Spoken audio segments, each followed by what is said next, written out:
Hello, everybody. Welcome back to more Dynamax adventures. Last time, we picked up a new guy, a new friend, Tapu Koko.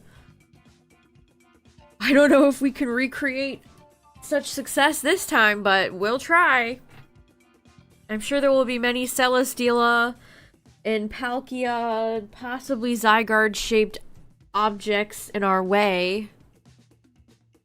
Obstacles, you might say. I hope the Latis show up. We haven't seen them in like forever. Where have they been? Where are they?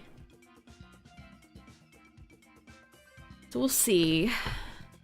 I like Tapu Koko too. What's up, everybody? How's it going?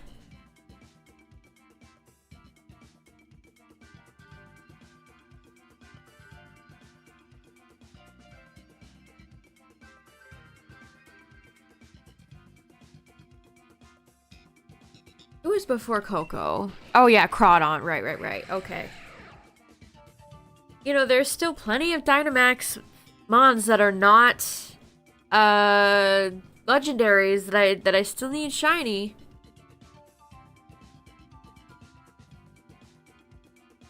But that seems to honestly be harder than getting a legendary shiny at this point.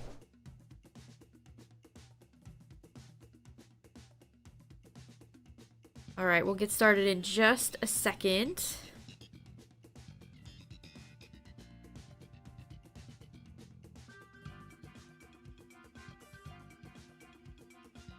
Also, I wouldn't mind seeing more Guzzlord.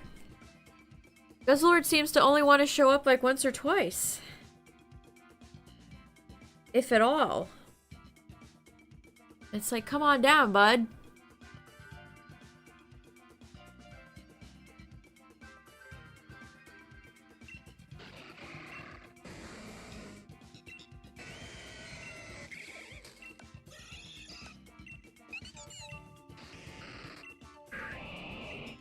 I think I'm getting lots of like pink red shinies in this box with like a little dash of yellow. This guy, thanks for the 69 bits. Nice. I'm so glad I finally have all the Tapus. That feels, it still doesn't feel real. I'm so happy. We just need to pick up Solgaleo and the rest of the UBs and I'm pretty much done with Gen 7. There's still a few. Honestly, the Gen 7 ones that I have left are mostly pretty easy. Like, I need Marini. I need a few other ones that I honestly could just pick up in Scarlet. That'd probably be a very easy... Probably just pick them up in Scarlet. Although Type Null and Savali are definitely going to remain unticked for the very near future.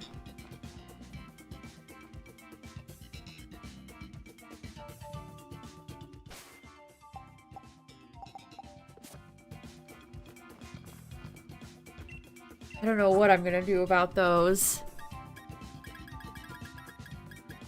I guess I'll just buy some Premier Balls so to spend some of this ore. I think I need to refill up on Lux Balls soon. I'm starting to run out of Lux Balls.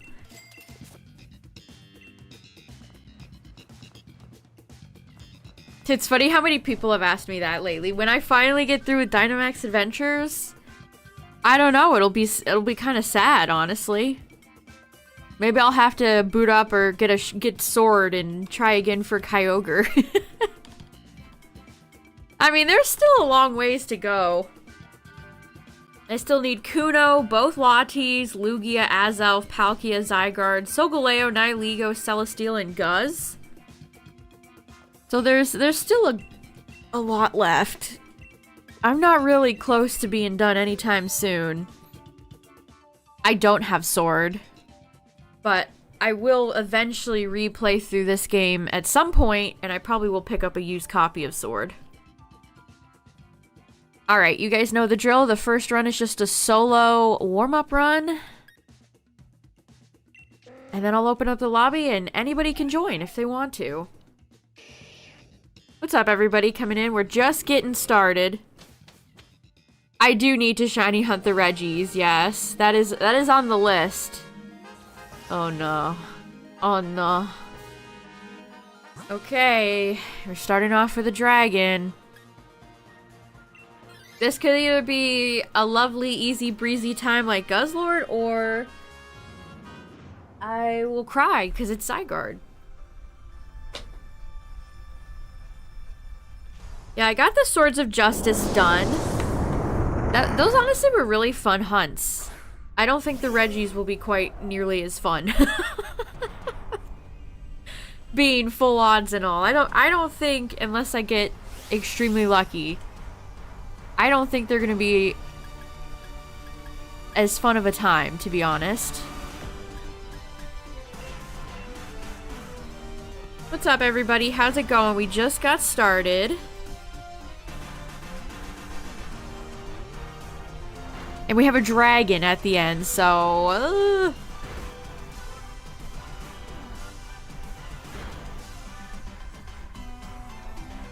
I don't know, I kind of want... Okay, when we already have Lipar down, so this is... This is a great start. I think for my ZA team, I might just wing it.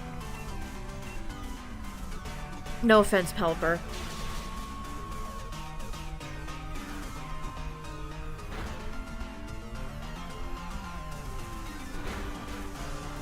I mean, Gen 8 is definitely the gen I have replayed the least, besides Scarlet Violet.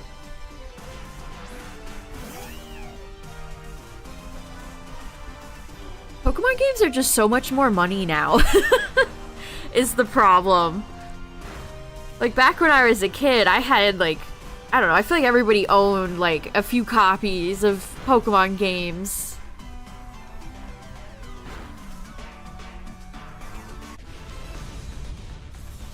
But now it's like, especially with ZA and likely Gen 10, $70 for each game. Oof.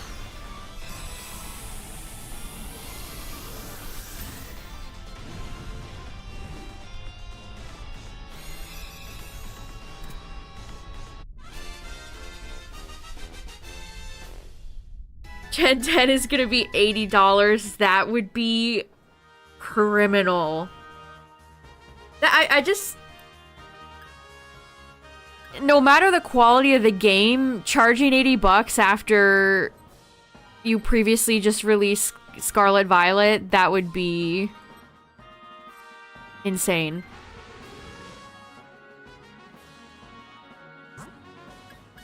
Okay, at least we have a Alolan Slash here in case this is Zygarde.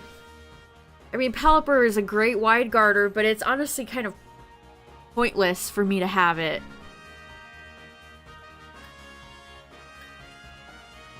Oh boy, what do I want to do here? I'll take the citrus.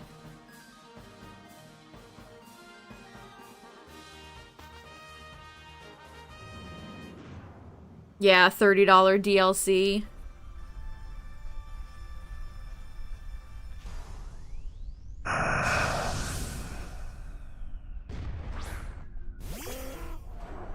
It's always kind of fun before a gen reveal. It's like, I don't even, like, what do you even visualize when you think of Gen 10? I don't know what to visualize. We have only just rumors to go on. Nothing really concrete, no actual images.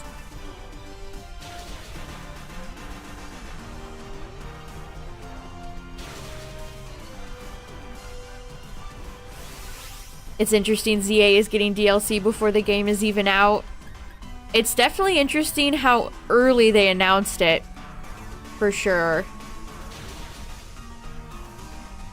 And we got a very short...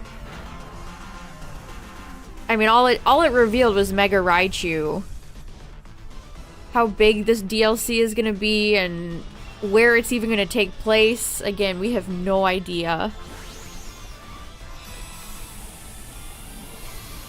I've seen a lot of people speculate that they wanted to announce it before Pokemon Day.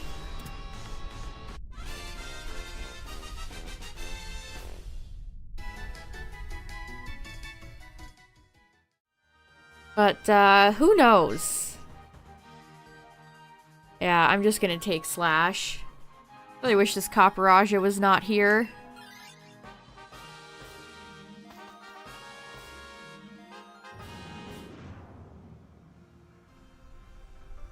You can ride your shiny Golurk, he can launch you into the sky. I mean, that sounds great, but I just cannot picture that happening.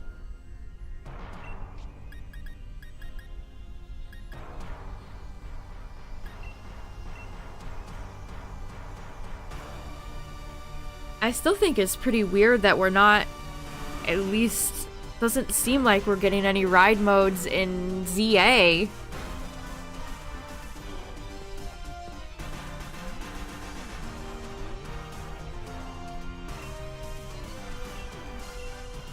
If you want to jump across the rooftop, just whip out your cell phone. You know, I do that every day. To travel across rooftops, I just whip out my phone. That's just how it's done.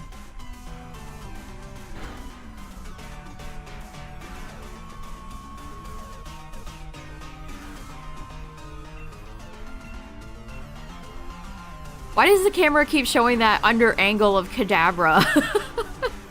That is not a flattering angle of Kadabra. Alright, Kadabra could be shiny. That would be a new one for me. Kadabra is one of the very few Gen 1 shinies that I don't have. I did get Tapu Koko, yes. All the Tapus are now accounted for.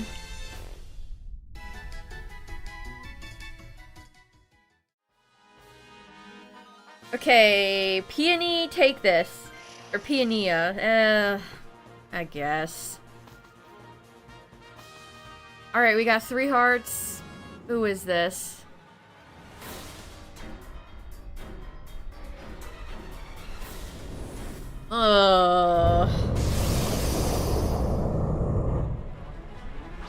Zygarde, you're gonna get in our faces right now? Oh, I can't even set up an avalanche. Well, we're just gonna go for it. We are just gonna go for it. I knew Caparajah was gonna be a problem.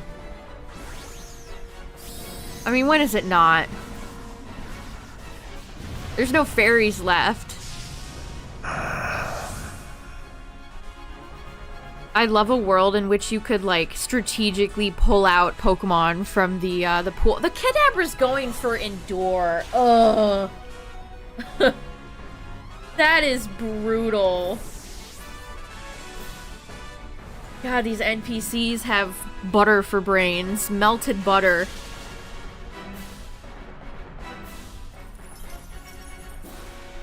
Ooh, Dusclops? That's fun.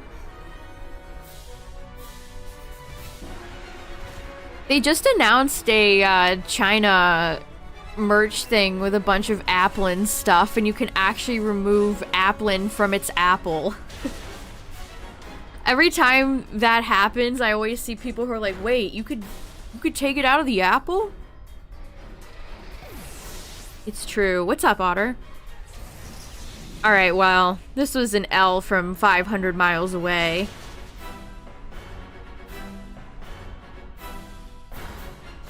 What's up, everybody? You're just in time to witness an L to Zygarde.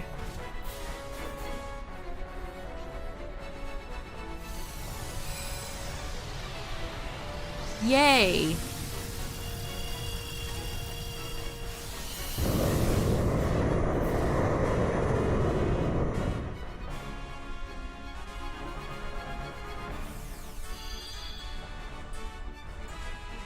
I mean, War Turtle does have an ice move if it can live long enough to get it off.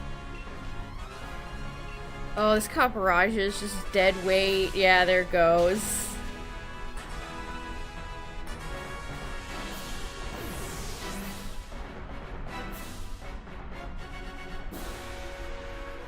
I'm glad Sandslash got to restore a little bit of health with Citrus before I got knocked out. I'm so glad I got the Citrus recovery at the end there. Oh, Kadabra, you didn't even have the decency of being shiny.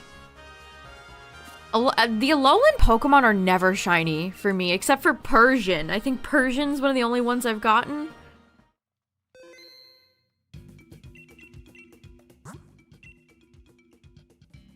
Alright, well, I'm gonna get online, and if anyone wants to join, feel free to join up. If not, we'll just keep doing solo runs.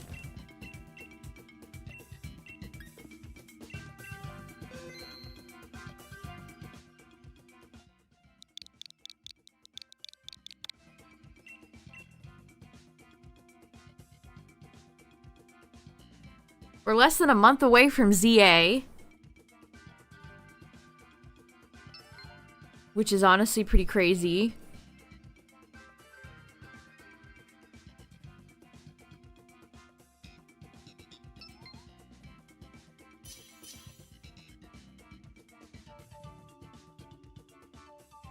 I wonder how they decided out of the whole pool of megas which ones that they wanted to do special trailers for. Because I think they're done. I don't think we're gonna get any more reveals. I mean, maybe we'll get something like right before the game releases. I really wish they would show off the mega starters before I pick my starter. Alright, full lobby, let's do it.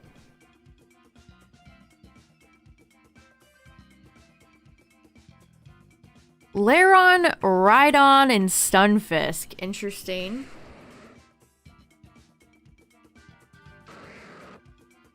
Do I think future Legend games will always be set in the present? Well, we've gotten one past and one present. I do wonder if they'll ever do future. What do you guys think? Do you think that they'll ever do future? Oh, it's Nihilego! I feel like Nihilego is always the second one. When the world needed it most, it appeared.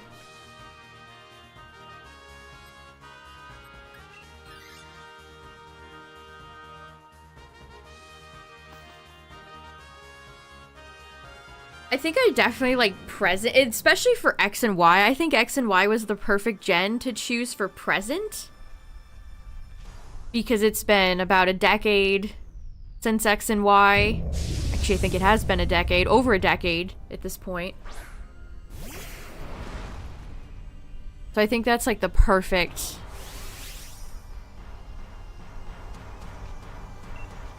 way to handle Kalos.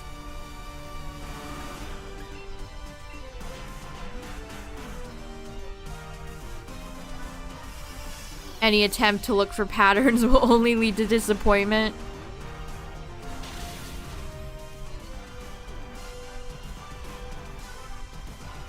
I still think back to the reveal of ZA and Chuckle because not a single soul predicted Gen 6. Nobody. No leakers. Nobody.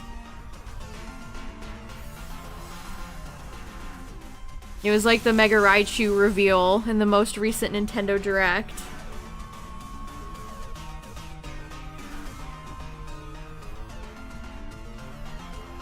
Sometimes surprises are nice. Was ZA 2018? I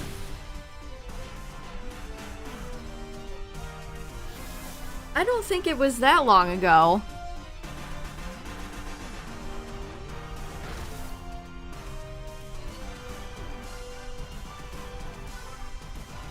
It has felt like a while, though.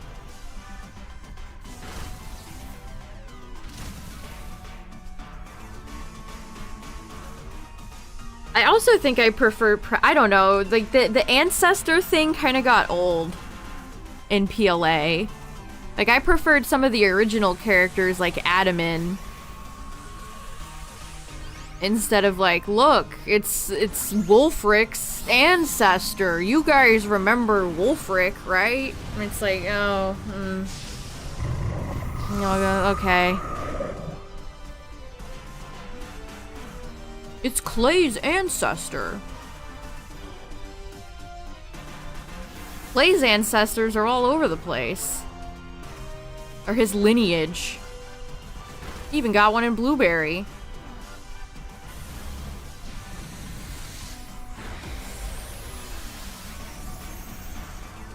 The gayest god of Pokemon.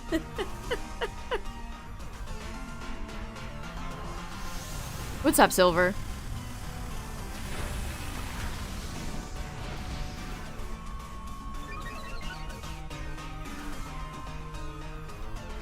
I don't know, maybe they just had particularly lame choices in PLA. But a lot of the ancestor stuff, I don't know. I prefer original characters instead of, like, all these callbacks, personally. I mean, a few is fine, but... And then they don't even confirm, like, I still think Irida looks like she reminds me of May. But is there ever gonna be any confirmation on that? Probably not. Same thing with Lavington. Is he like Hop and Leon's ancestor or like what? Yeah, they didn't do any, they didn't follow up with any Ingo and Emmett stuff either. Guess he's just stuck back in time forever. Rip.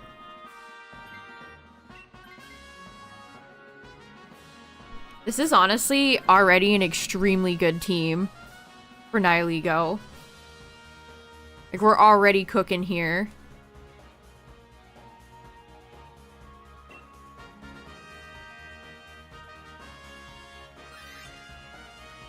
Yeah, I mean, this is just as well. Colossal... we can take out in like 2 seconds.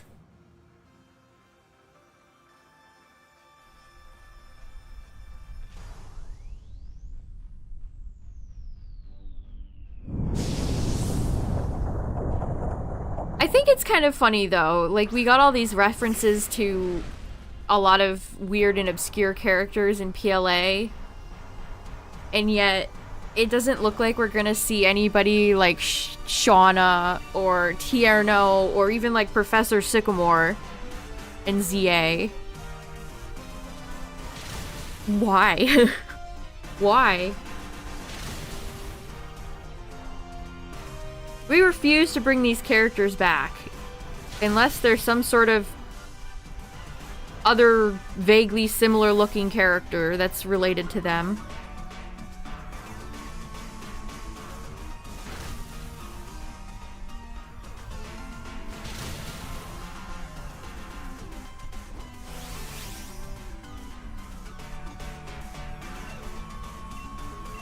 What's up, Rescue Squad? Yeah, we know that there's sewers.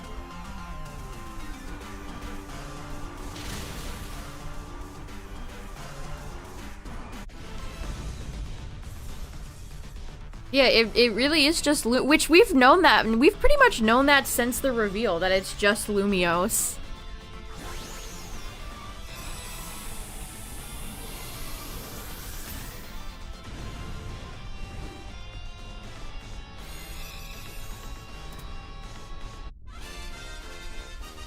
Which, I think that's one of the things about the Legends games that I find to be a little sad. Because, like, what if we get Legends Kanto and we're just stuck in Celadon?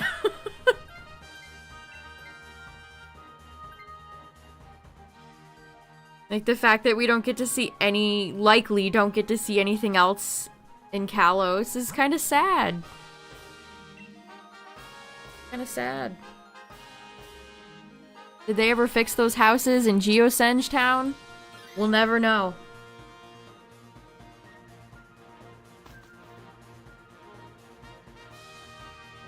I don't think we're gonna see any gym leaders either. Even like, oh,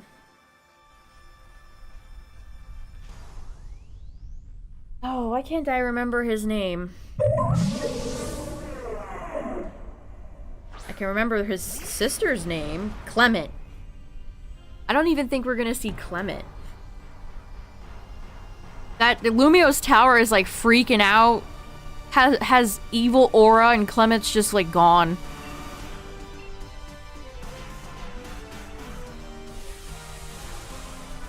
Yeah, the DLC, it's so up in the air. Like, what? What's even gonna happen? Where are we gonna go? Is it gonna kind of be similar to, like, Ultra Sun, Ultra Moon, where we go through a wormhole just to a completely new area? Is it gonna be a part of Kalos, or some mysterious third thing?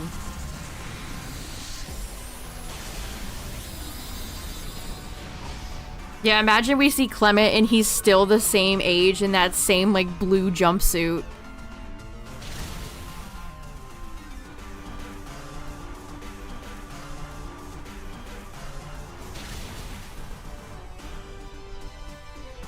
I'd like to see Valerie or Olympia, or, like, is Ramos even still alive? I don't think they're gonna answer those questions.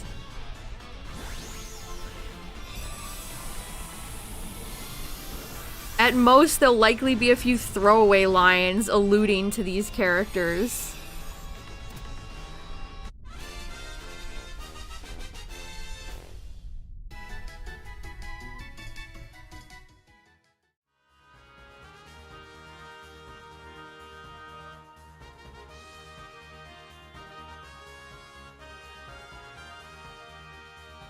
You wish for something Gen 2 after Gen 10. Speaking of Gen 2 chat, I restarted my computer after RetroArch and OBS shit the bed and it was fine. I don't know what happened, but it's fine now.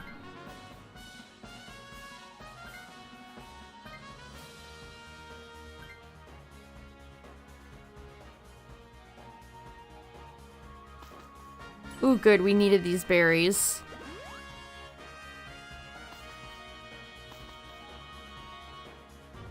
Yeah, what kind of weird characters are they gonna throw in the DLC?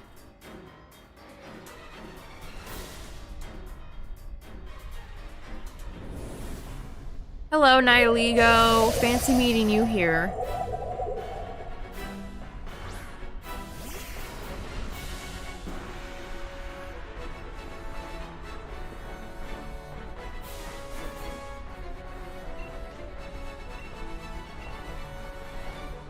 Are there gonna be any legendaries in the DLC, or is it just gonna be all megas?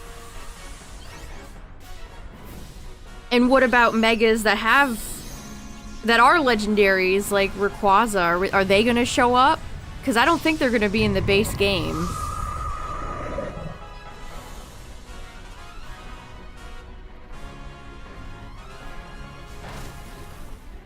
What about something like Latios or Latios?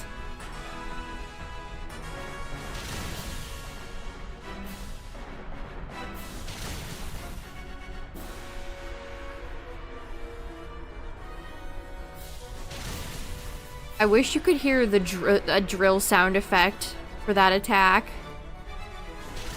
I think it's, what is it, Horn Drill from Stadium 1 and 2, where you hear the drill for Horn Drill? That's so sick. All drill moves should have an audible drill. GG's.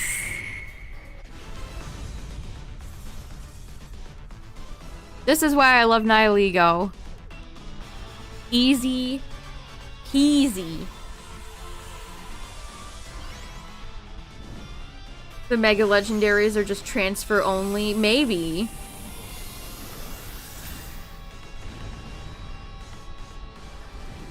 Or maybe they'll only be in Champions.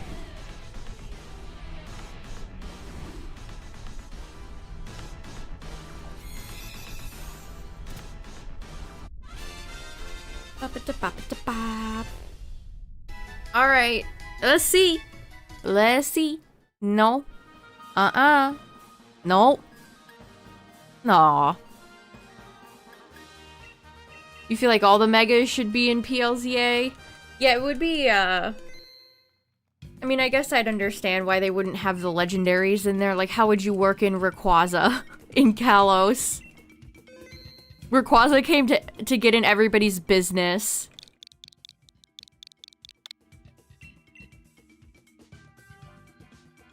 That would be a hilarious gag. They have Xerneas and Evital are causing problems, causing a ruckus, and in comes Mega Rayquaza. It's like, wait a minute. That is true. I didn't think about that, but that is true. The big bad guy in the anime has Zygarde.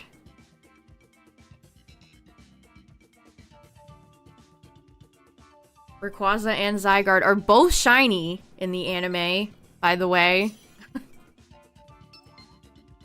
They've also made a shiny Lucario mascot costume. Because Roy's Lucario is shiny.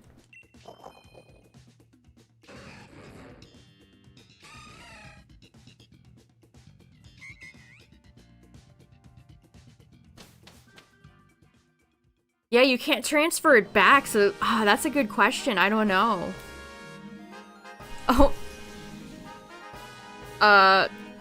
Alright. Nihiligo said, so nice. We battled twice. Alright. I'm down. I'm down to clown.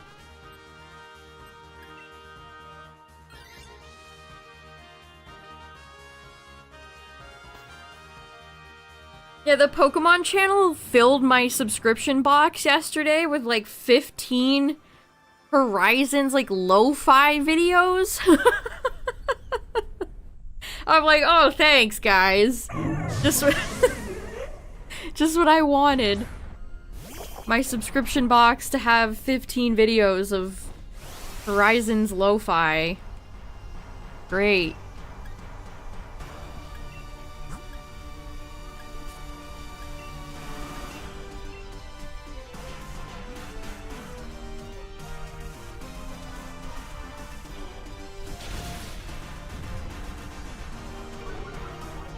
I'm still chuckling over Koo posting before Mega Malamar got revealed a picture of Elvis. Like, what the hell are you talking about, dude? This Pokemon does not resemble Elvis in any way, shape, or form.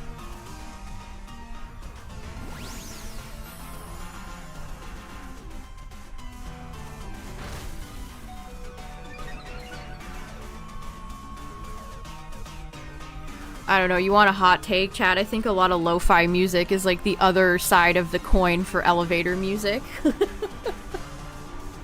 lot of lo-fi music just sounds the same.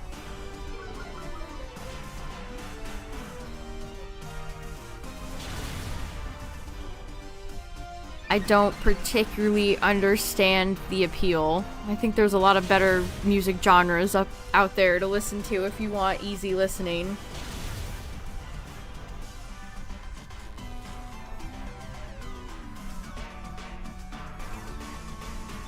Haha! You fool! You did not know that Azumarill has Sap Sipper. To be honest, Lurantis, I don't really blame you. Grew out of that in Vaporwave. I still listen to some of the classics for Vaporwave.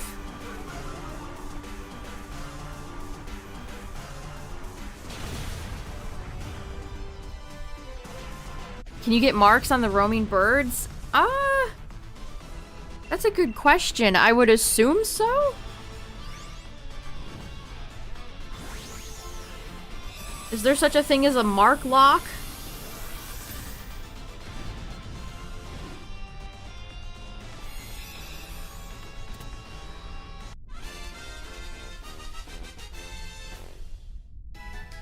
Yeah, I think you can get marks on the roaming birds.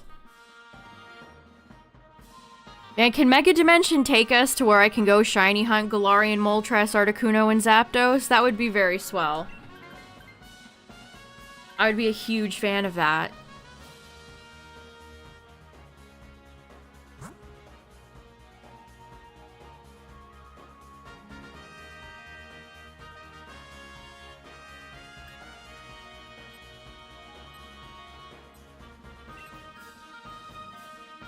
I don't know, I feel like it's kind of a toss-up between all three of these Pokemon. Skuntank is kind of scary, though.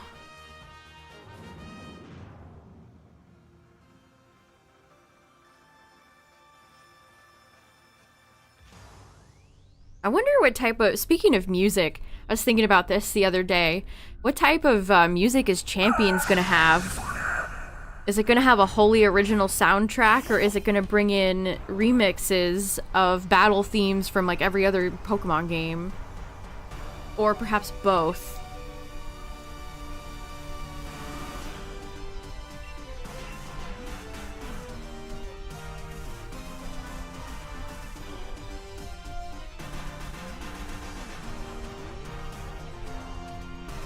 Speed swap? Why are you doing that, Raichu?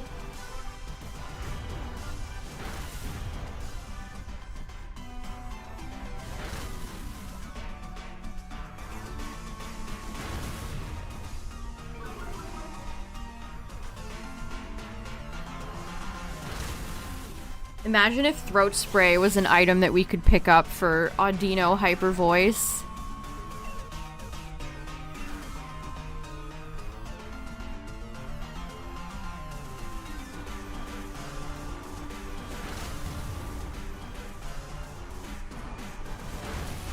I like Indeedee. I almost said Audino. Audino and Indeedee both have cute, quirky little tails.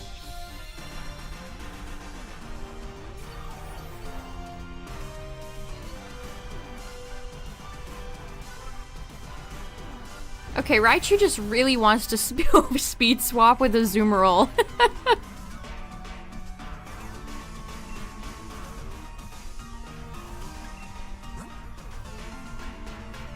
But yeah, you're right. Manectric does have Lightning Rod.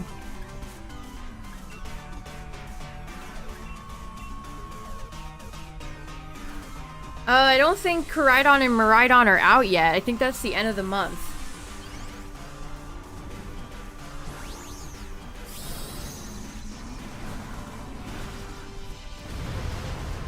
Yeah, the 26th.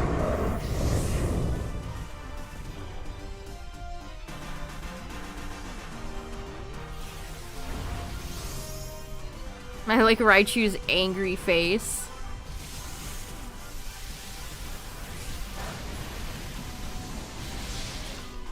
What's up, Midnight? Yeah, you go to GameStop and they're like, oh, I don't know what you're talking about, bro. Never heard of it.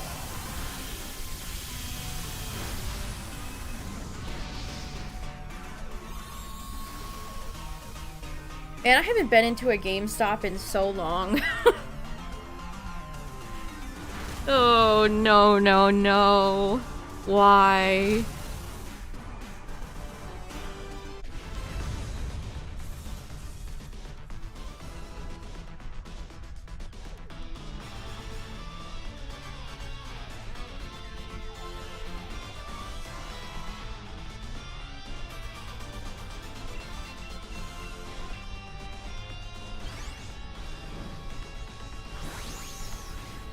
Well, I participated in Walmart Wednesday again. And, I refreshed on the dot when it became 9 o'clock for the lines for the booster bundles for Black Bolt and Prismatic. And I got nothing. I got in for Black Bolt, and by the time they let me in, it was already sold out, and I could not add it to my cart. Classic Walmart.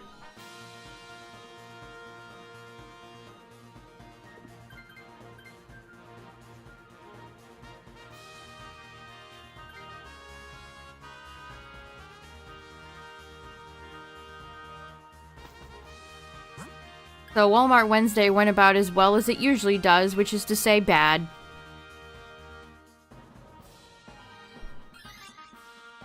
When is it gonna end?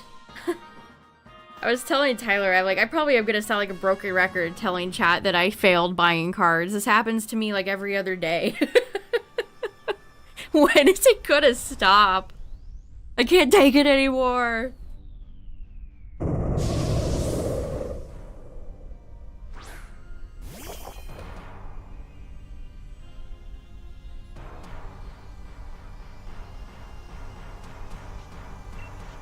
Also, Walmart does charge scalper prices themselves. Their booster bundles were like $30-something, which is above MSRP.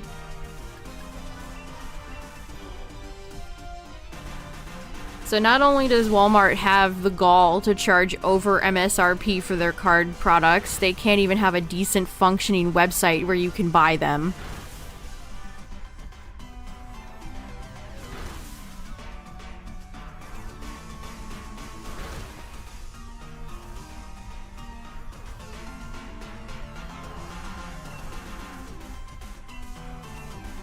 With the shiny charm, it's 1 out of 100. Very good odds. It's 1 in 300 without the charm.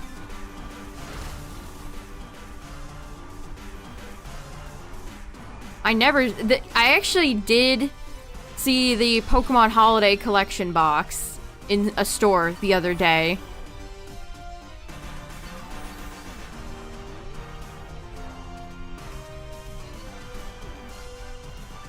But as far as any prismatic or any black and white set or Destined Rivals, nope.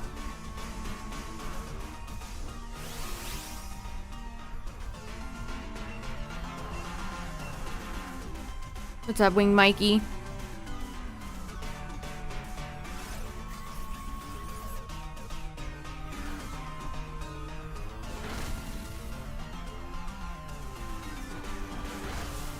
I feel like the scalping during the pandemic already came and went in the time that this next scalping episode has happened. I just wanted to stop.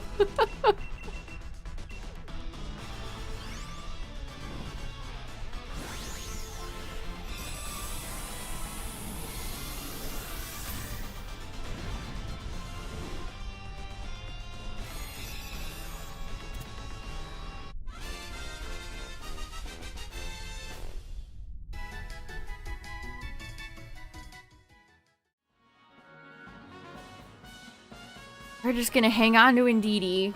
We have Nihilego at the end here.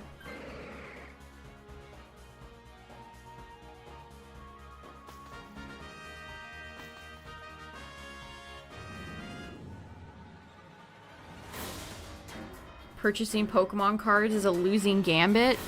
I mean, I enjoy opening cards. There's nothing wrong with that. They're just not available to buy.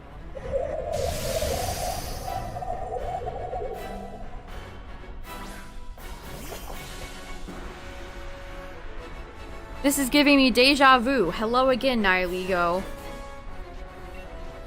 You know what? We're actually gonna call Mind here.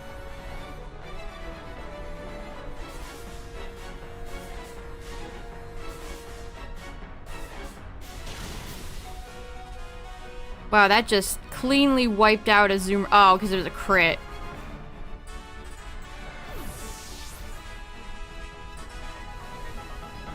Okay, this is starting a little precariously. Nihilego's already getting a beast boost.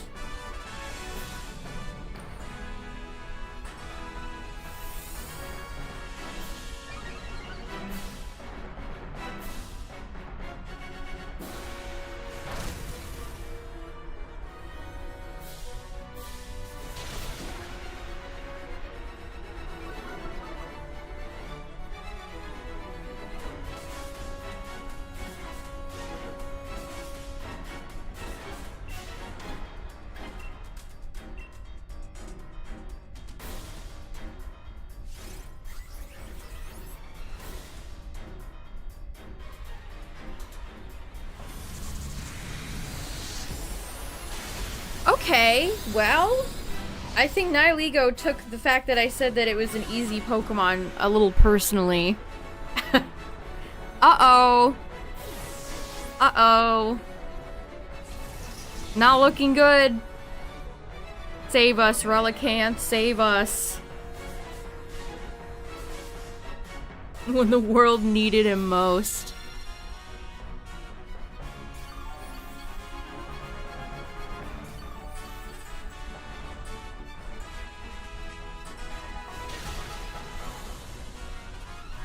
That was nice damage. A defense drop, too.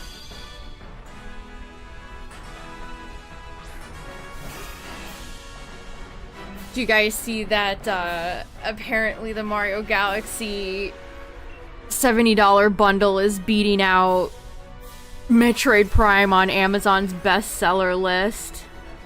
This is why Nintendo does this, because they can get away with it.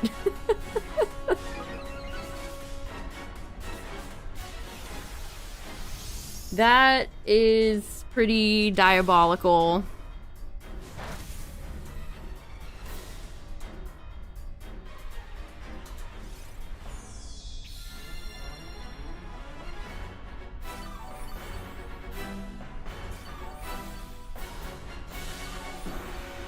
I mean, it doesn't surprise me.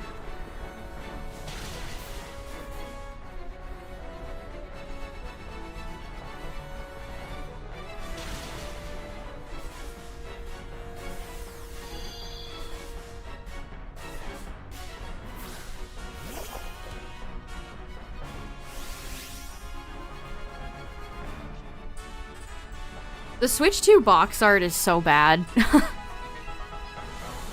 I don't know if I'll ever get over how much I don't like the Switch 2 box art. I'm looking at the page right now.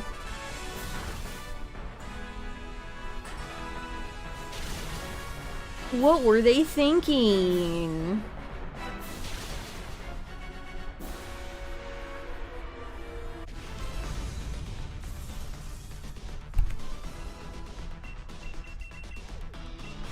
GG.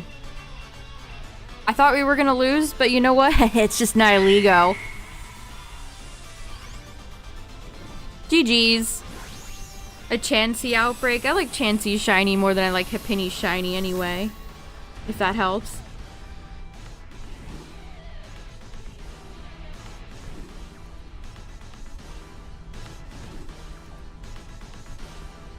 I just can't get over the fact that the Galaxy 1 in the bundle looks like it's nicer quality than the one that they released in the bundle years ago. That's messed up. You know they're never gonna update it either. But can I get an updated shiny Nihilego? No? Okay. Hey, congrats, Otter. Nice. The golden jelly. The elusive, illustrious golden jelly. No, not Zygarde.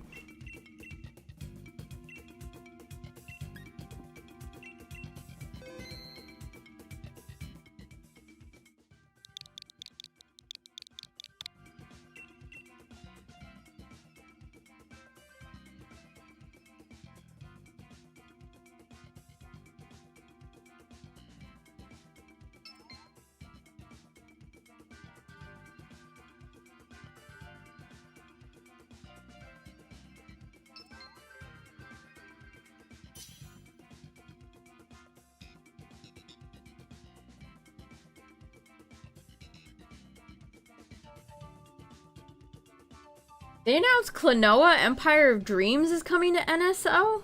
I didn't see that. Mr. Driller 2 and Klonoa. I wonder if we'll ever get a new Klonoa game.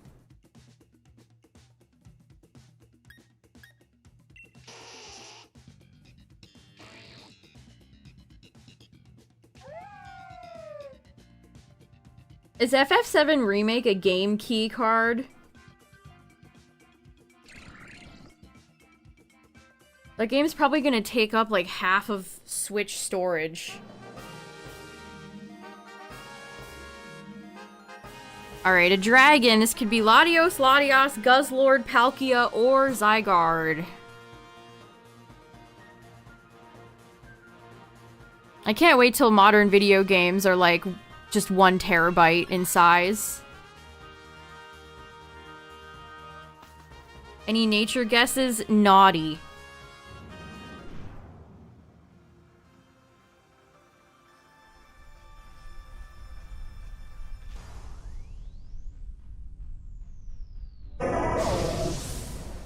Jolly. A jolly jelly. The jolliest jelly. Is Silk Song good? I've heard it's good. Not something I'm ever gonna play. But I'm pretty sure it has good reviews on Steam.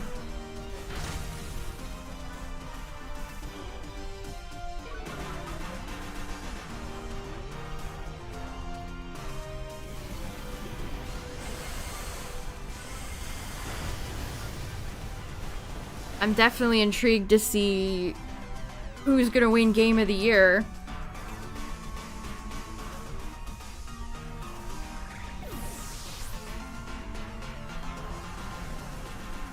We're being converted. You're naming it Silver? Nice.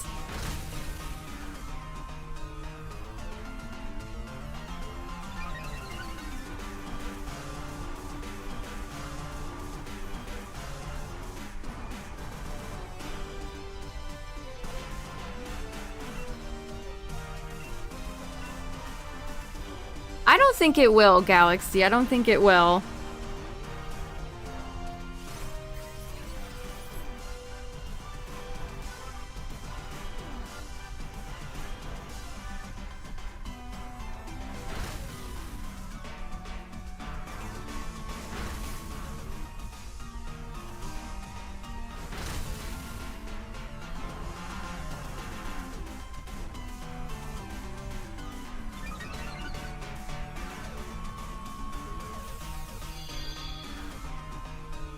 You gotta switch to? Nice.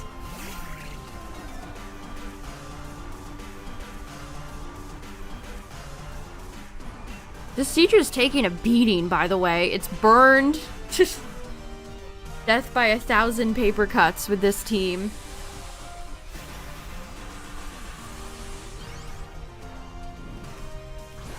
You guys see the Sonic Cross Worlds trailer that poked fun at Mario Kart World? That is pretty funny.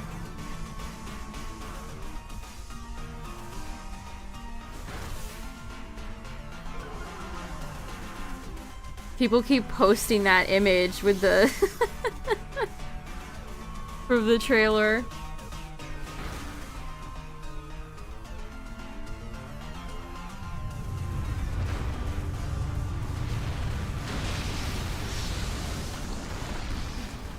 I wish there were more games coming out for the Switch 2 that I cared about. There really is not much besides like ZA. And I guess inevitably Gen 10 that I really care about.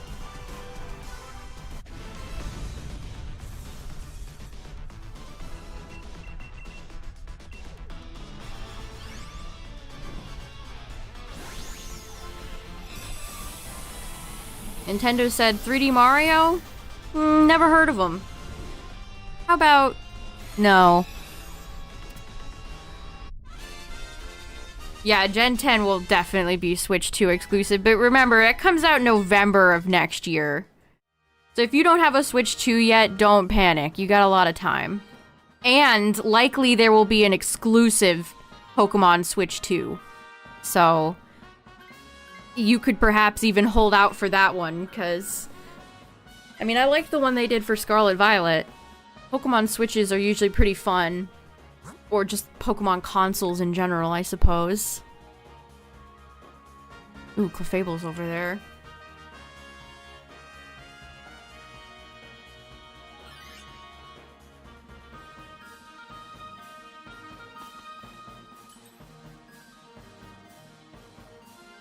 Yeah, what's gonna be the first Switch 2 special edition we get, I wonder?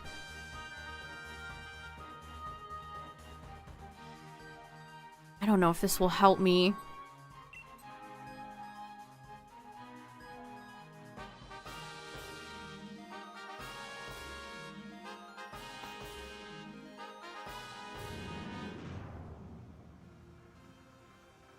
I could see them doing one for something like Animal Crossing, a new Splatoon game,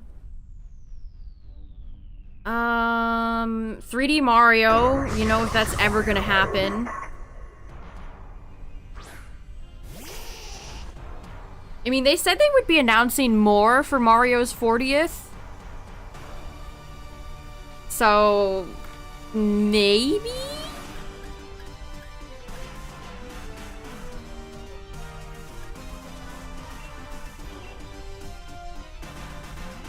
What else? Have they ever done like a Fire Emblem one?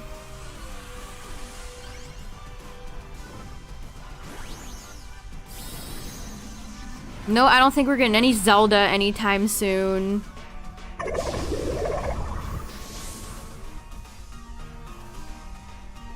It would definitely do a Zelda one.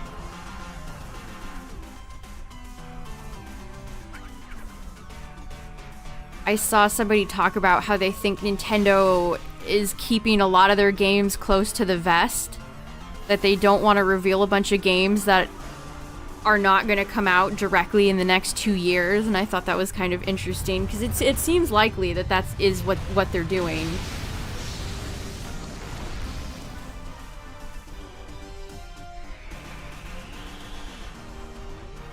Yeah, I had an SP. Well, still have one. It's got good battery life.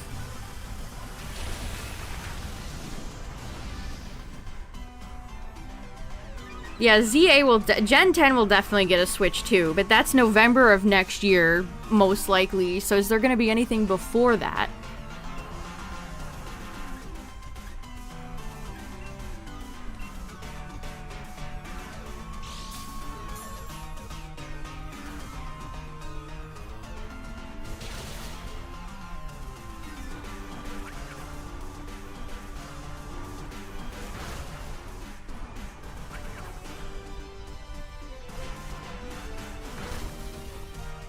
It'd be funny if they made a,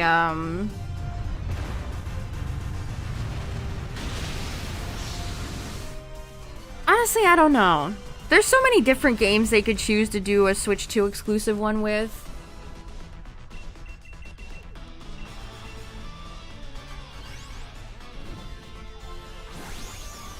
Next year is a big anniversary for Pokemon. Keep in mind.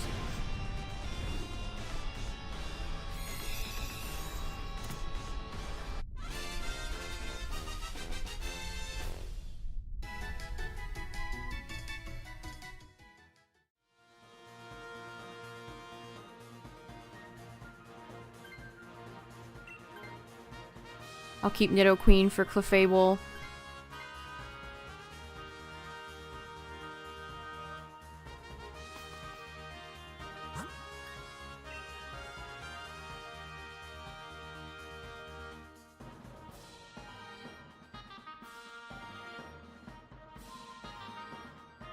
Annoyingly long, really?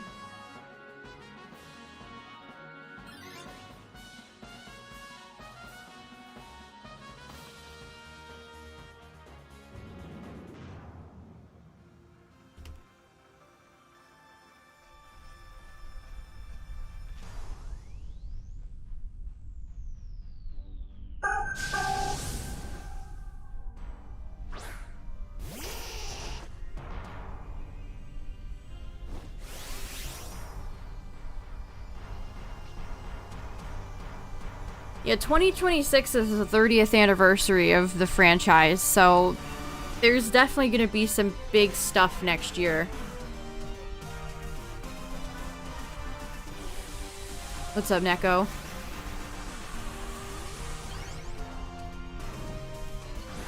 Seven difficulty levels?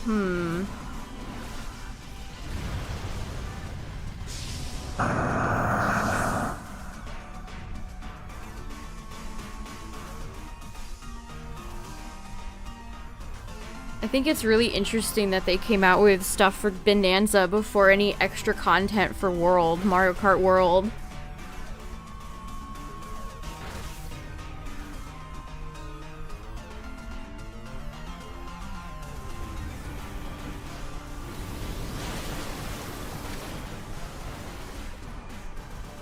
I feel like they made Max Ooze way too weak.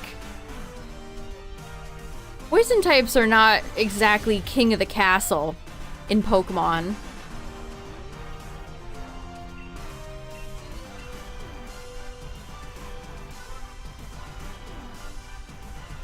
Yeah, perhaps they're planning a bigger update for Mario Kart World. I would certainly hope with the money they charge people for that product. If they just leave it to dangle with nothing. I think the limited, the bundle with the Switch 2 and Mario Kart World, I think that's actually coming to an end soon. So the only bundle will be ZA and the Switch 2.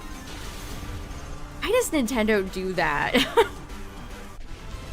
I guess that's their classic FOMO marketing there. Buy it now or you're gonna miss out. You don't want to miss out. Don't you want to save a little bit of money? That would be pretty hysterical if they charged for Mario Kart World DLC. That would be pretty funny, and how evil that would be.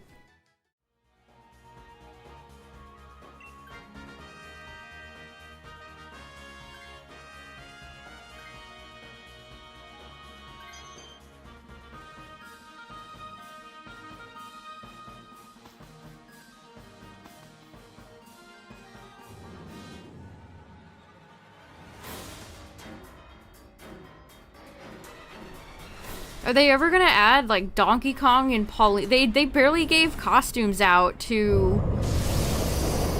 Okay. 2 Zygardes in one night. Great. And I have a Nidoqueen. Spectacular.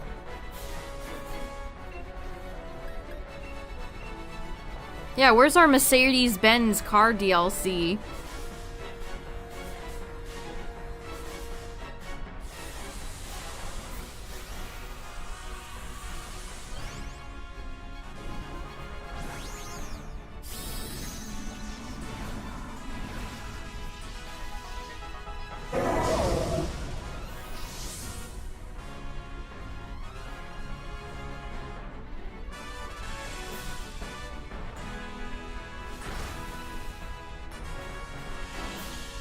It felt very desperate. That Mercedes-Benz DLC felt very,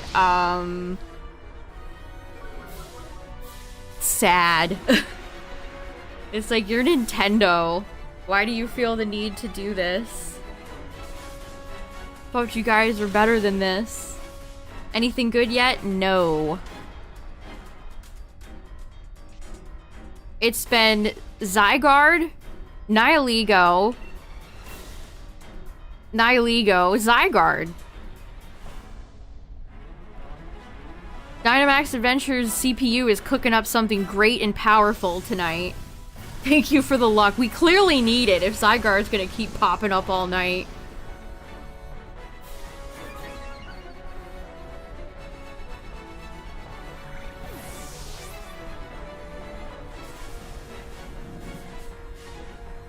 Yeah, I can't there's few things that I could think of that are worse than car commercials and video games. Yeah, I'm gonna go out and buy a Mercedes-Benz because of Mario Kart.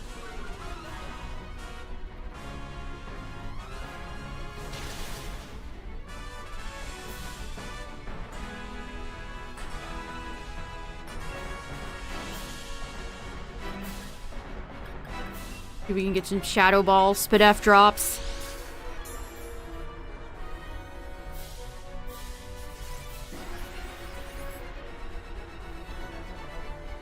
Monster Energy ads in Death Stranding.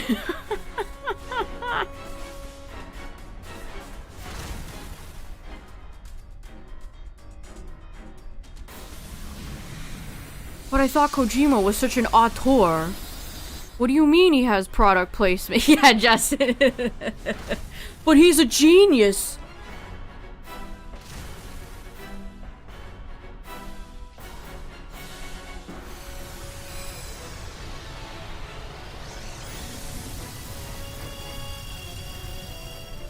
Yeah, that happened to me with... I picked up Shiny Tapu Koko the last Dynamax stream, so... Perhaps the Dynamax luck has run dry for me as well.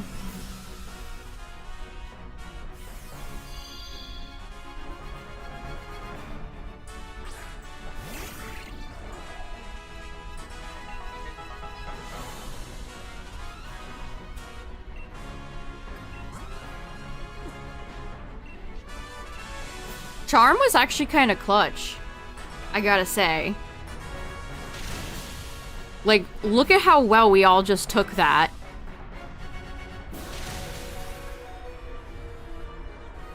Well, a crit will do it. I know, Cacturn, I hate that. The rise of celebrities in video games is cringe.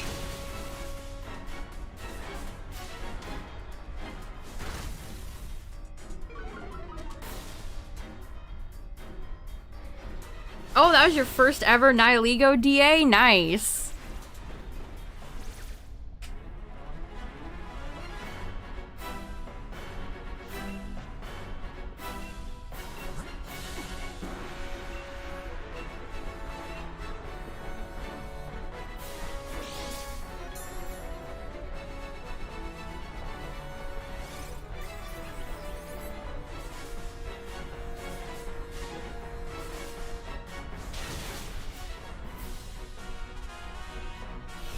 Okay, I was like, I know the clear is coming.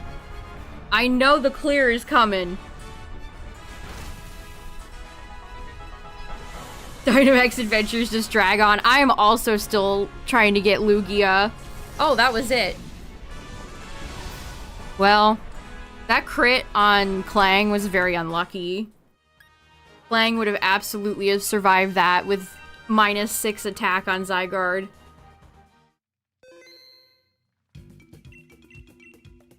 Alright, I really hope that is the last time we see Zygarde tonight.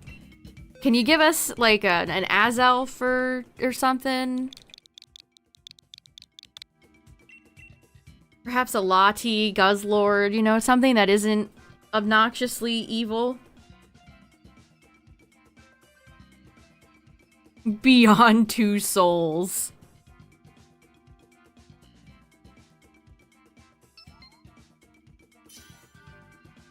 That is such a batshit insane game.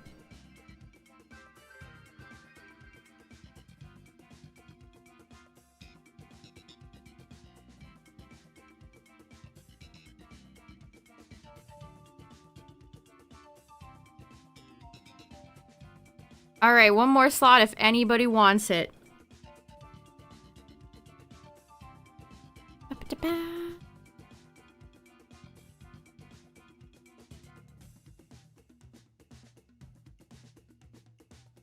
Yeah, I don't think I've ever stumbled into a Terra Raid shiny either.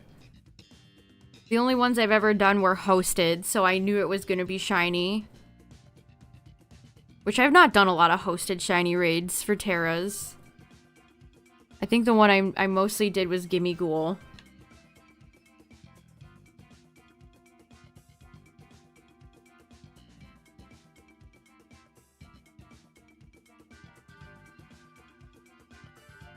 I don't know if I've ever run into any random shinies in Dynamax raids either. Which that would truly be kind of scary because Pokemon will run at the drop of a hat in this game. They will just... I still remember how long it took me to catch just a regular Gmax Machamp when Sword and Shield came out.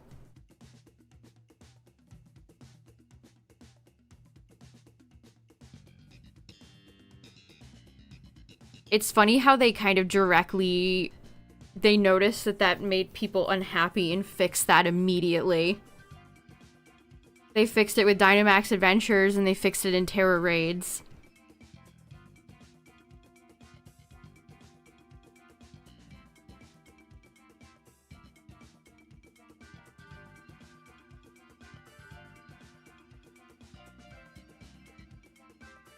Oh yeah, Geralt's played by, Liam Hemsworth now? That's really funny. Also, heads up chat, ads are about to play, but we're just chilling, so you won't miss much. Yeah, it was ridiculous for Gigantamax Pokemon to have such a low catch rate. I still remember the Delibird event that they had for Sword and Shield, and Delibird was, like, impossible to catch. I think I might have caught, like, one Delibird. I remember I streamed that event. And I just could not catch any of them to save my life.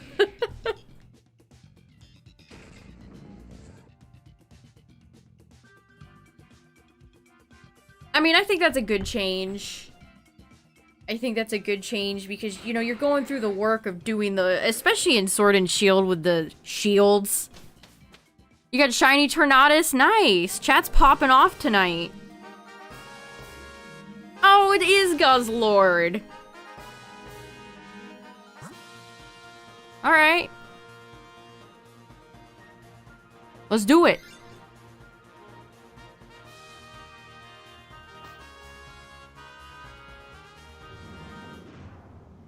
Yeah, we read the books or play the games.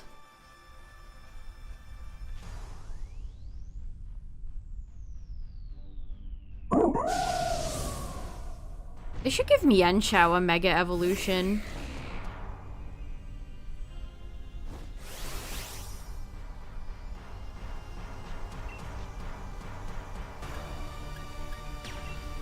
Yeah, if you ever get a random, it's like, is this seeded or is this just completely random?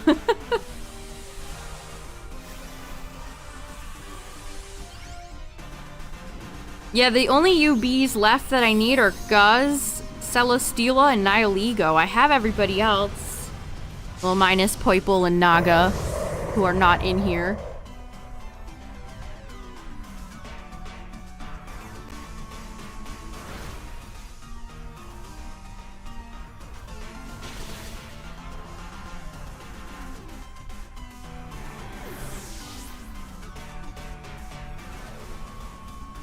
Martial arts that Pokemon has touched on. That would be a list somebody else would have to make because I have no idea. I do not know my martial arts.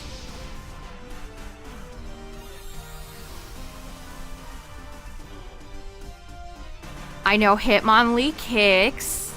I know Hitmonchan punch. That's about where the extent of my knowledge starts and ends. Like, what would Machamp be? Or something like Sock and Throw. What do they represent? Besides being Muppets. Good job, Slowking.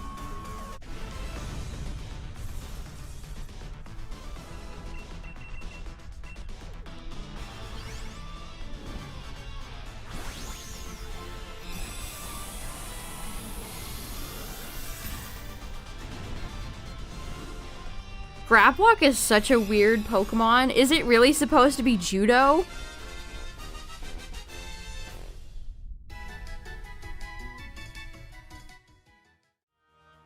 If you ever were trying to show a Pokemon to somebody who's not a hardcore fan and you tried to throw them off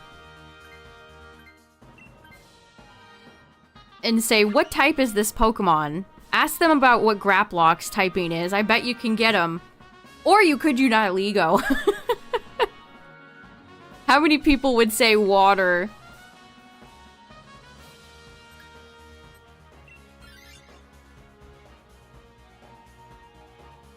Yeah, Shiny Trev is great. Honestly, I like Shiny Gourgeist too.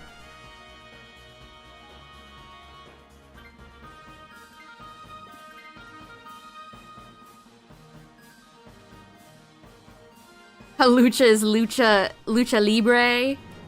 Mucha Lucha, Mucha Lucha.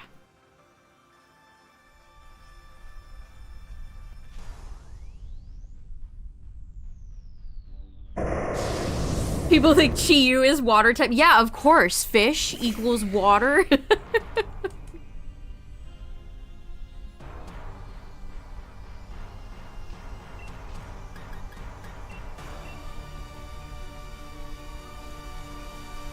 Slowking having Razor Shell kind of amuses me. I want to see a battle between Slowking and Samurott.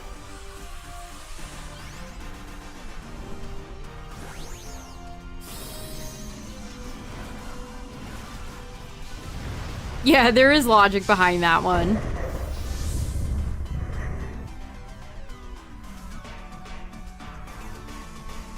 Hitmontop is what?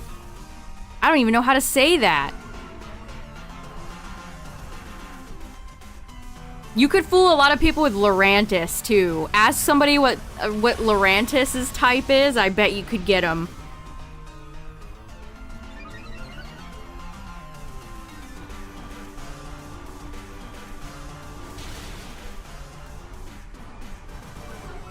I feel like even Quaquaval, they'd probably get water correct, but would people guess that it's also part fighting?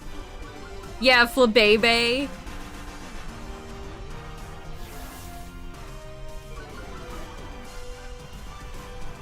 Some people might think Florges is like part water because she's kind of like a mermaid.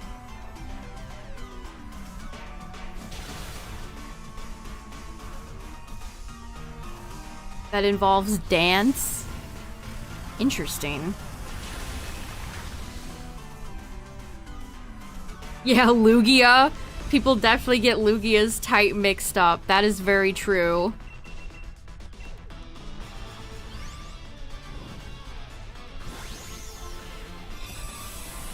You could put in Incineroar as a wrestler too.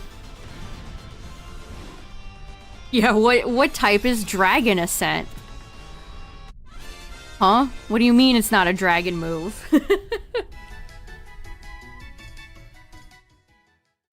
Like, you could also trick... Like, what about Blacephalon? Blacephalon doesn't really have any gives of what its typing is.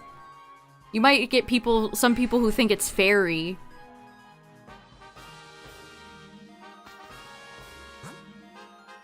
Oh, it's Aurorus. Haven't seen Aurorus lately. Maybe Tyrantrum. Would people guess that Tyrantrum is dragon?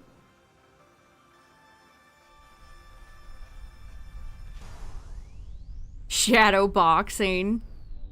I hope Marshadow... I would love to see that Pokemon get a release or an event or something. I've never used Marshadow before. That is one of a few Pokemon that I've just never used. I don't even know if I've owned a Marshadow.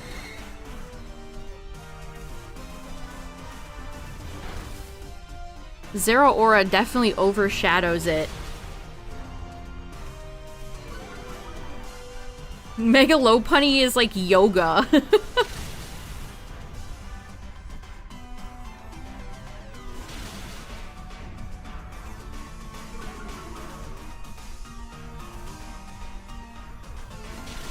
Ooh, that was a great punch.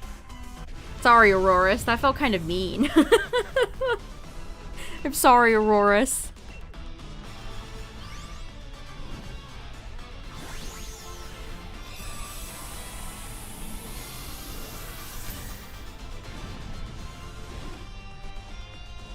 Maybe you could get a few people with asking like if the Gen 8 starters have an extra type or not.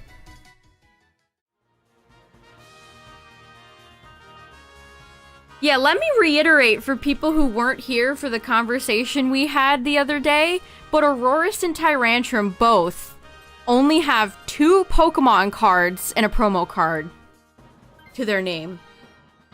That's it. Ever since X and Y came out, that's all they have.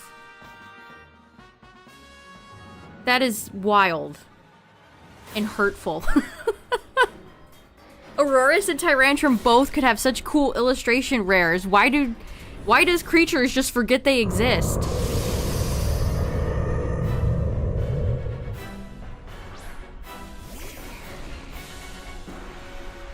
Yeah, 2 cards and 1 promo. That's it. That's all they both have. That's messed up.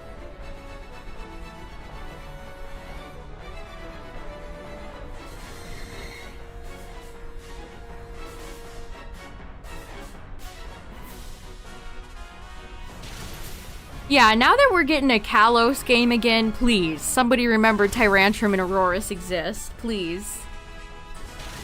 Jazzwares remembered Tyrantrum exists. They came out with a Tyrantrum figure recently. So that's nice. Now Tyrantrum has like 2 whole figures to its name. We're moving up in the world. Which Pokemon has the most cards? Unknown. I believe it's either Pikachu or Unknown. Unknown has a lot of cards.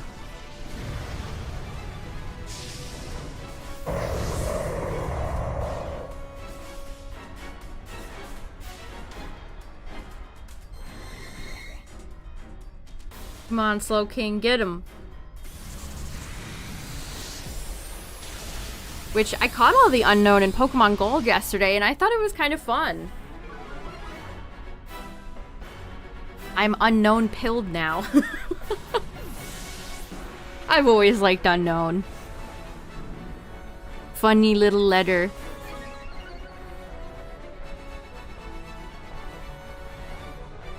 Metacham is a Shaolin monk? I didn't know that. It's Omi from Shaolin Showdown.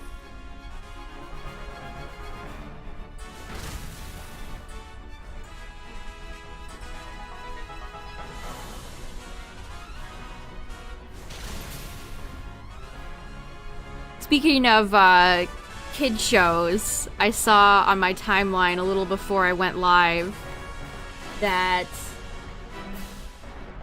the Nicktoons and Dice of Destiny, kind of a mouthful of a title, they announced Jimmy. They brought back Jimmy Neutron. And they had a little throwaway line about the Nicktoons United. Danny and Jimmy were like, I feel like I've seen you before.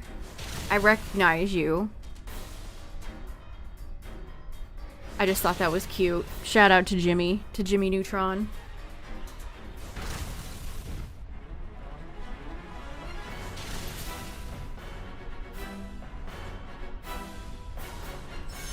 Also, it's always good to hear Danny, Mr. Phantom. GG's.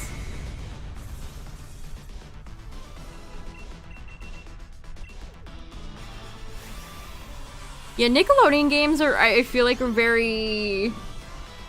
I don't know. Here's the trailer if anyone wants to watch it.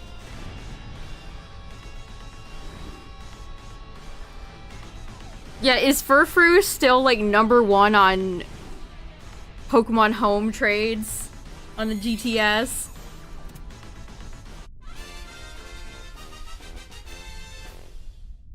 I can't wait to shiny hunt it. That is a Pokemon I've been waiting to shiny hunt for a very long time. Just like I've been shiny hunting you, Guzzlord, for a very long time. What do you say? What do you say? You say no. Okay. Understandable.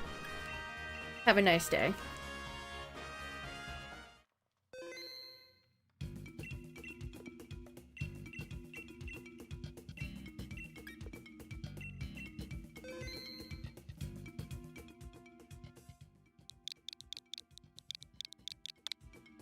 Alright, let's go again.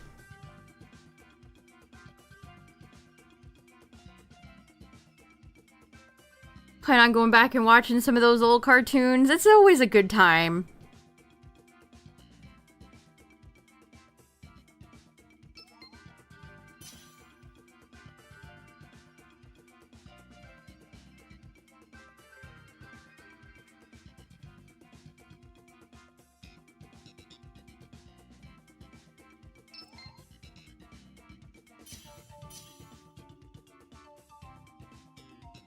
Alright, full lobby again, let's go. If Ditto transformed into Guzzlord, you know what? They should have Guzzlord and Pokopia. It should be all cutesy Pokemon and then Guzzlord. Instant buy. Day 1 purchase. Let me have Guzzlord wander around my Pokopia village screaming. Please.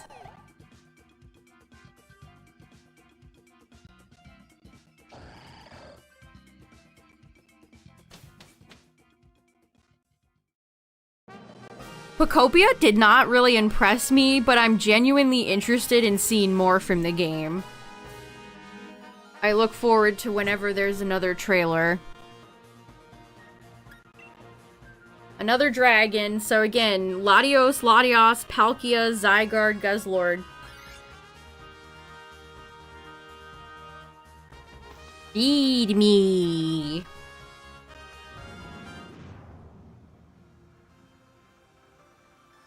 Where's my Guzzlord Furby? That would be such a good product. Yeah, Justin, I agree. It's nice to have another side game that isn't just a mobile microtransaction nightmare game.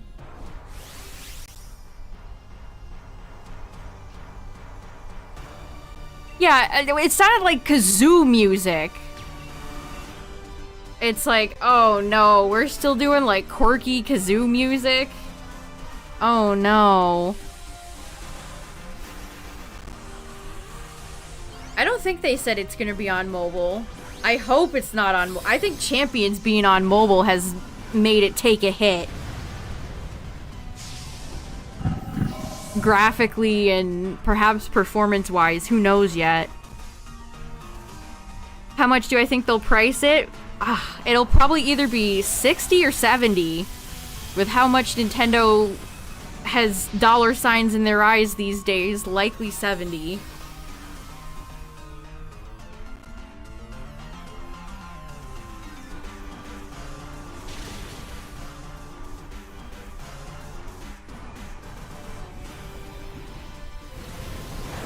Why are you attacking Claydol? Claydol's just hanging out.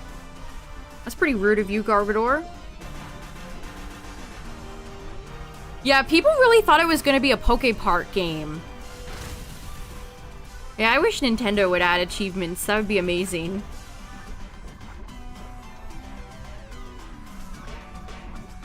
Wow, this guy has poisoned every single one of us. Yoshi has done to the child game market. Let's have quirky kazoos in every game.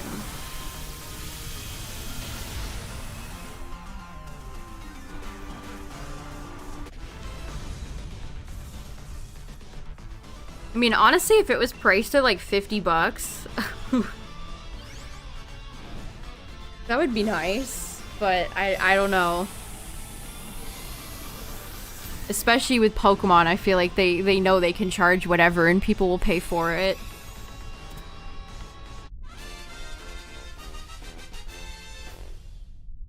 Did they announce if it was for Switch 1 or 2?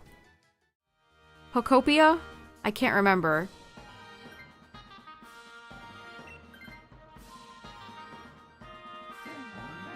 Is it a Switch 2 game? I mean, even as somebody who does not own a Switch 2,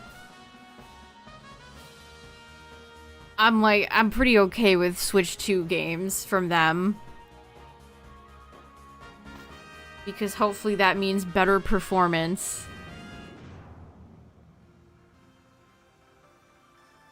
But I mean, I understand why people are upset too if you can't afford a Switch 2. It's not a cheap console.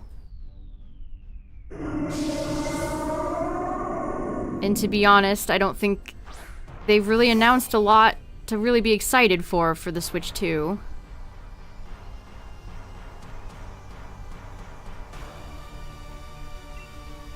You could only do Pokopia with the power of the Switch 2. I mean, that begs the question, how big of a little village can you make? You can make Pokemon in your village houses, but how many? Can you expand the island? There's just too many questions. It does not look like a Switch 2 game, no. That is definitely something I noticed right away. Pocopia's graphics left a lot to be desired. It looked very basic, very plain. Yeah, let me invite Groudon to my island. That'd be great. I'll party down with Gordon. Yeah, it is not a graphically ambitious looking game. Which I feel like there's no reason for that. A lot of 2D games are great looking. Or not 2D. Like farm base building games. Especially a lot of indie games that are in that. Like look at Stardew. That's a great looking game.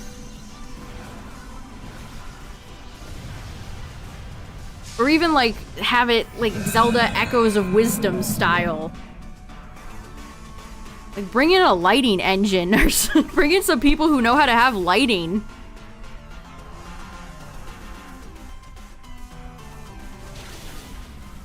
Did they not give it, like, a good budget?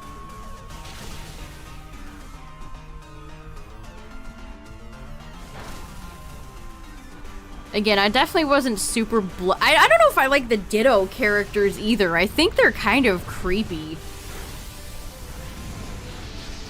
Which I suppose you could say is potentially, like, I don't know. I feel like they're going for cutesy instead of creepy. Well, yes, but Game Freak would dictate the budget. It is, in fact, made by Koei Tecmo, but they would not be the ones to decide the budget.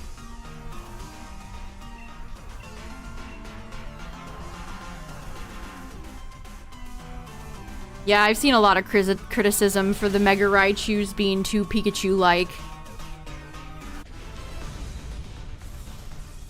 They're very divisive Mega Evolutions.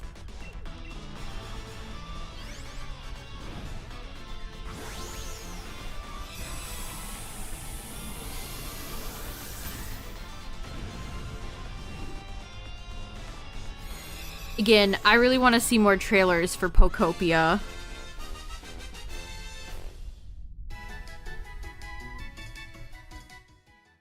Do they have, like, weather? Can it rain?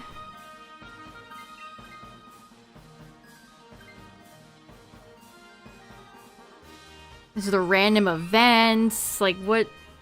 More of what the actual game will be. I mean, I think the game that's clearly, you know, taking inspiration from Animal Crossing, New Horizons looked decent enough.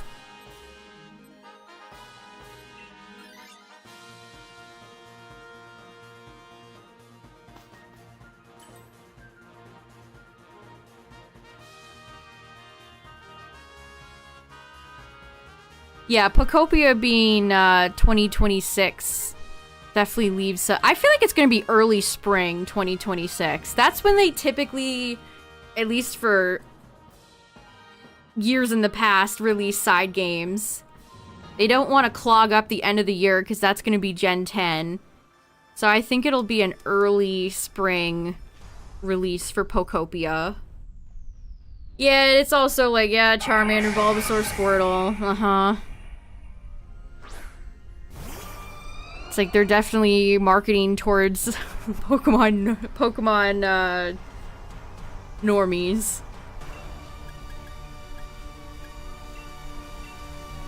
Yeah, I think we're done on ZA trailers, unfortunately. The Japanese trailer that they released said final trailer. I was really getting into those mega reveals. I wish we had gotten, like, one more.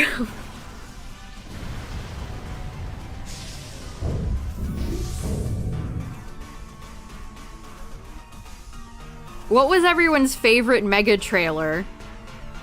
Not your favorite mega Pokemon, but which style of trailer did you enjoy the most? The horror mega victory bell, the fighting ring Halucha, the Malamar craziness.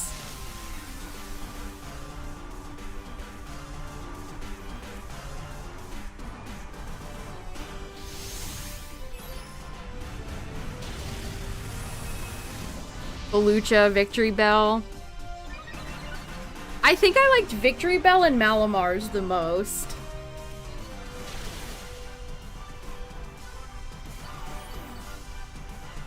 I mean, I liked them all to some extent.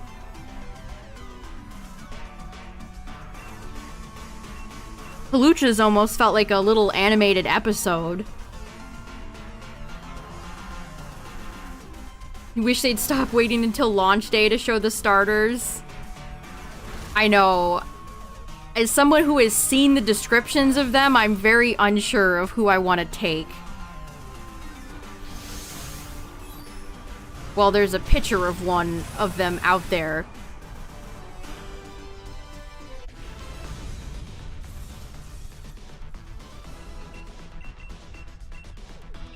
But I agree, it's like, oh no. Who do I even take now? I don't know. 70th reset and Regirock shined? Nice. That's very nice.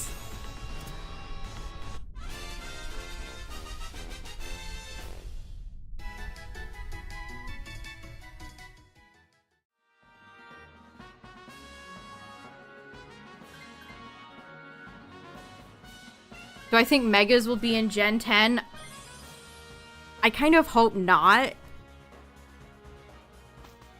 I think it'll just be champions that they'll be in. And then, of course, they're in Pogo. I don't know if I can take years more of Mega Flygon discourse, chat. I don't know if I could take it.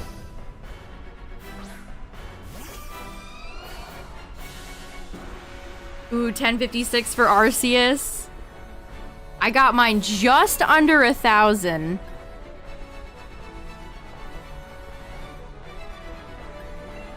I'll let Cryogonal take this. The Mega Malamar reveal is the best. I loved how everybody was dressed like NPCs in ZA. Like, that's such a fun detail.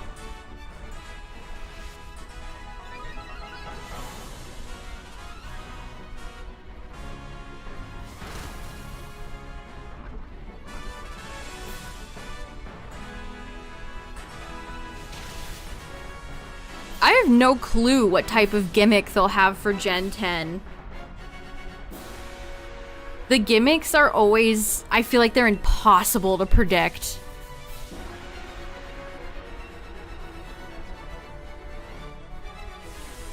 Like, did anyone accurately predict Dynamaxing with huge Pokemon? I don't think so. I don't think anybody predicted Terastallizing.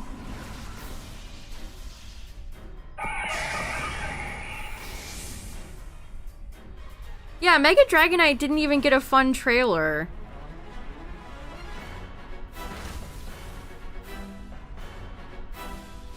I think it needed it, because that's another pretty divisive Mega. Yeah, Gen 10 is likely going to be a Switch 2 exclusive. But remember, that's November of next year, so a lot of time until then. Nobody predicted how lame Z crystals were.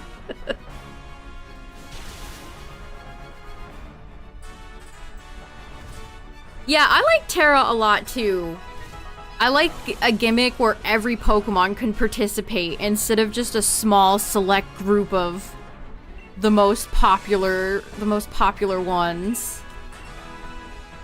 Although we are getting some good variety now with Megas.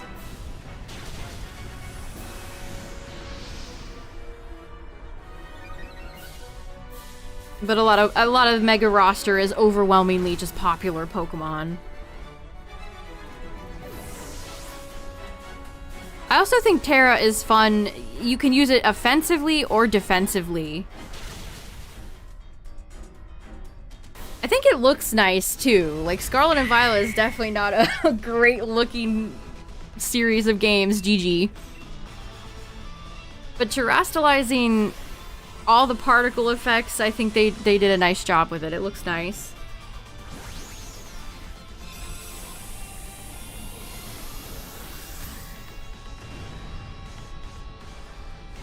I mean, I feel like that's what they're actively doing now. I feel like they're doing gimmicks that every Pokemon can participate in. Z moves, I mean, they had select exclusive Z moves, and there's Gigantamax Pokemon, but everybody can Dynamax, everybody can use a Z move.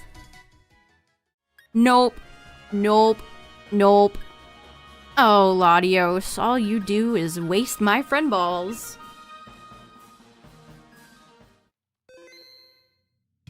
Yeah, is it gonna be another raid system? Because that's, again, you're right. We got Dynamaxing, and then we got Terastallizing, where raids are very a heavy part of the gimmick. The Latis both hate me. They are just never gonna let me live after I have disparaged their megas for so long. Like, we heard what you said about our mega evolution, so we will never be shiny.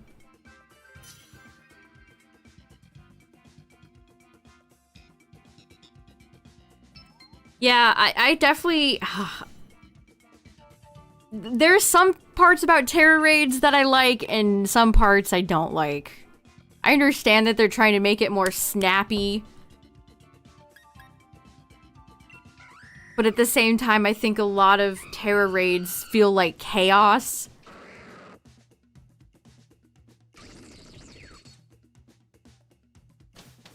And they still bother to show you the whole terastallizing animation.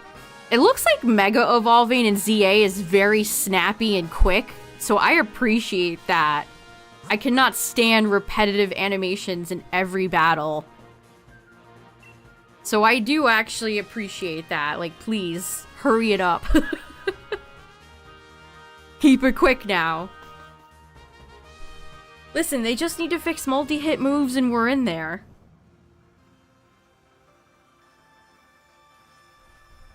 Ooh, you reached a new level of understanding in Stardew.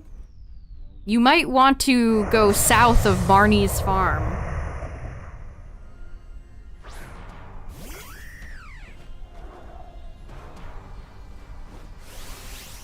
Yeah, PLA was good about not bogging you down with slow-ass animations. I think that's something Pokemon has always been kind of bad about.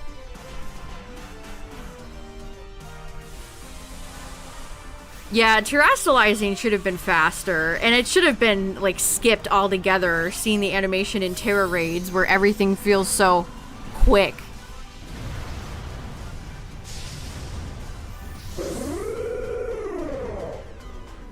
Yeah, I've never had a consistent feeling Terra Raid. Sometimes it feels, you know, I guess it depends on other people's connections, which is why that's the case.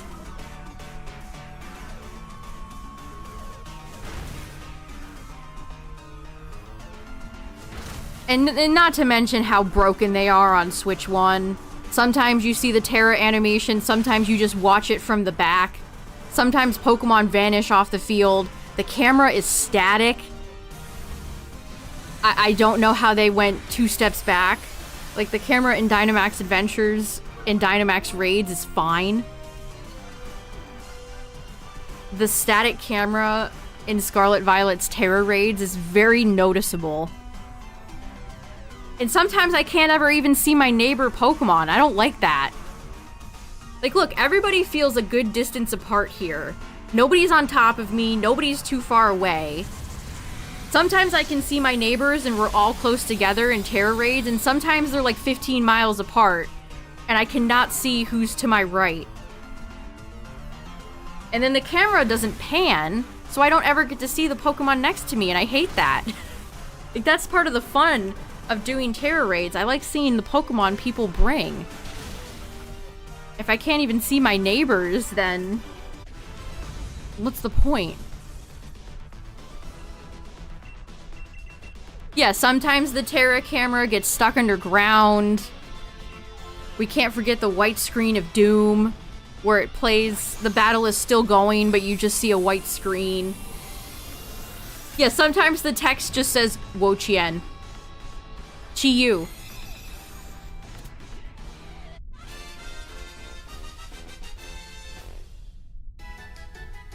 Terra Raids are buggy. They are. They're so bad.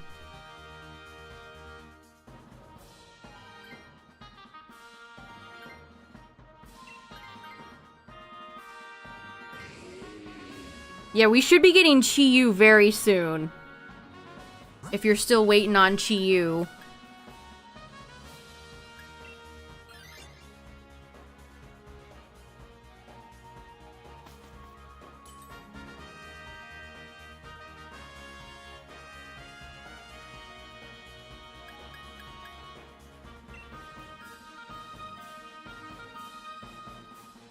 I also don't like the Terra Raid menu screen where you even join raids.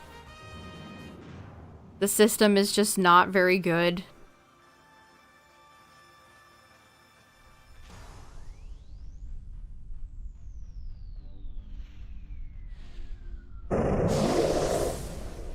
If you can't join or you get put in a bad, or somebody is trying to troll or bring in a terrible Pokemon, you get punished. You have to sit there and you have to wait to refresh. It's like, why?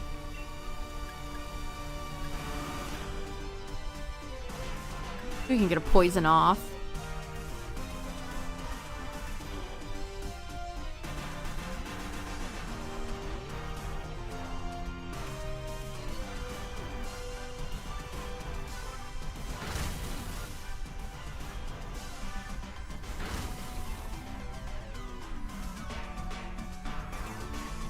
Yeah, you sit there and you have to wait 20, 30 seconds and it says, sorry, you can't join. It's like, oh, great. That's great. I also don't understand why Terra Raids are still silhouetted even after you have the Pokemon in your decks. Like, the Terra Raids are just weirdly cryptic. I think the type symbols are confusing. They shouldn't be silhouetted after you encounter or catch the Pokemon in question.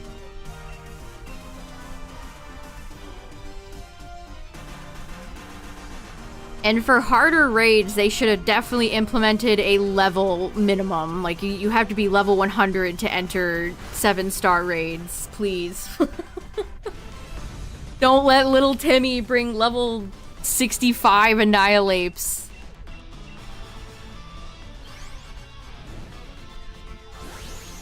It's just bad brand identity for the types thing.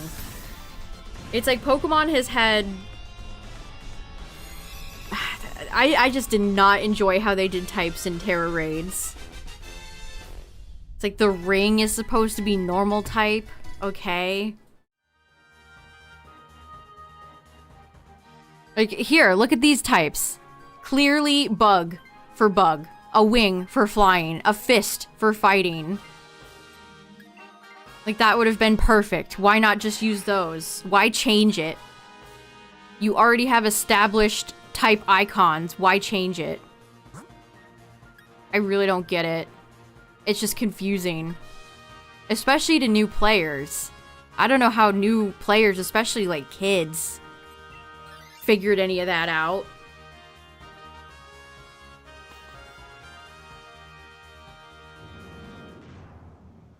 Yeah, the timer can be really wonky too. When we were doing Chi-Yu raids, there's a few that we lost and it's just like, how did this even happen? We were doing fine and then all of a sudden it's over. Because somebody was probably lagging or the game couldn't keep up.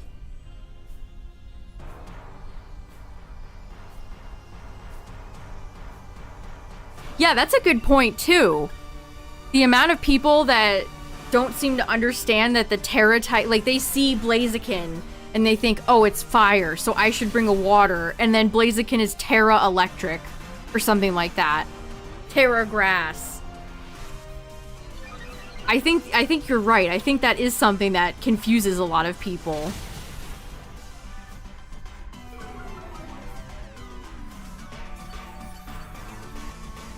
This franchise is so funny. They'll dumb down some of the silliest things and then make other stuff unbelievably complex and weirdly annoying.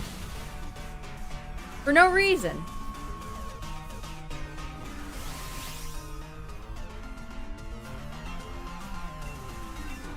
Dang, we own this Doughblade.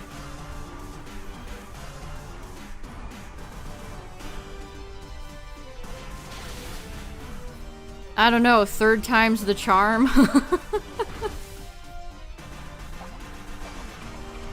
Yeah, the reverse of that too. Bellybolt Fire Terra, so they bring a water type when Bellybolt has electric moves. Yeah, the reverse of that as well.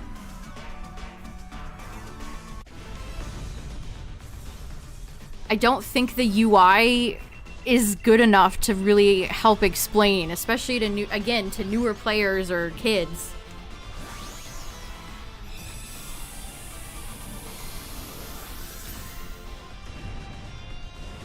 I mean, they did the silhouette stuff in this game too, which I wish, again, as soon as you catch the Pokemon, stop having the silhouette.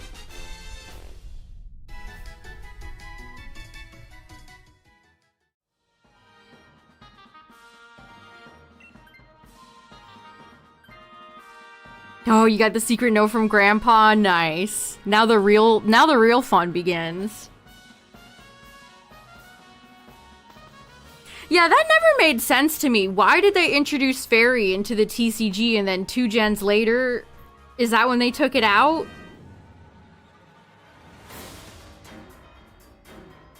I think some of the TCG, like metal instead of steel.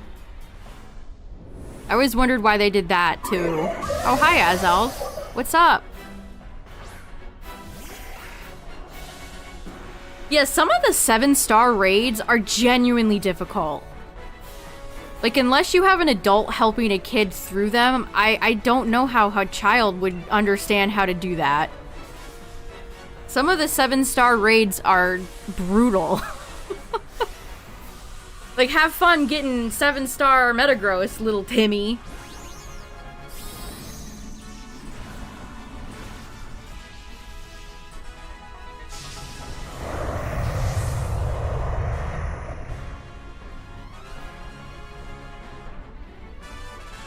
I mean, Chi-Yu, like, the Ruinous Quartet were all 5-star, and we still had people bringing incorrect Pokemon and losing on occasion.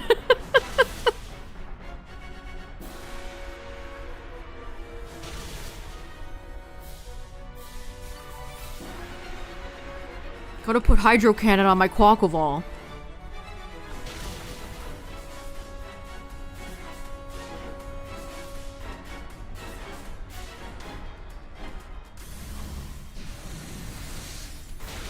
Nice. Easy.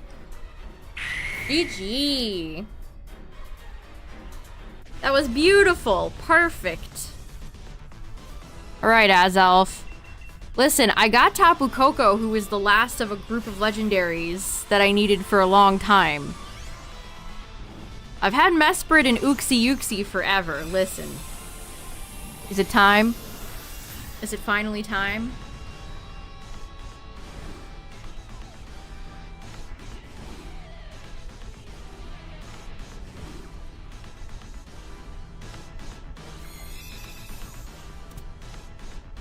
$80 stream luck, nice. Thanks, Hatman. Alright, let's see. Nope. Nope. Nope. Azelf. Aww. I got Tapu Koko last Dynamax stream.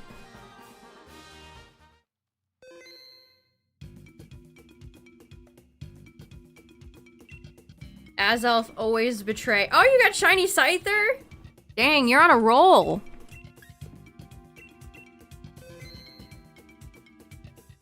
Yeah, don't get me started on the whole Herba thing.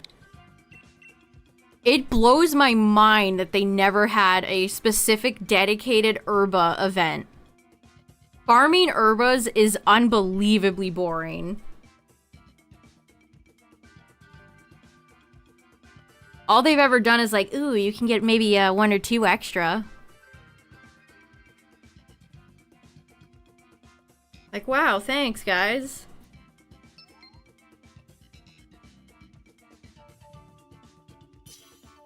I remember I did a lot of farming for Herba when Scarlet Violet first came out, and that's time I'll never get back.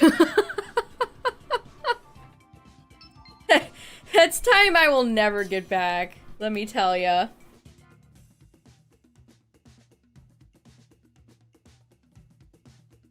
Like, why are they so cheap with it? I just don't understand. I've seen some shiny hunters argue against having Herba events, and it's like, what are you on? How is that a fun part of shiny hunting? Good night, Cacturn. Have a good one.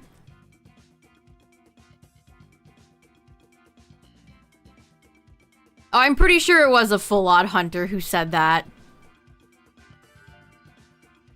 A lot of them hate Scarlet and Violet because shiny hunting is easy. Lol.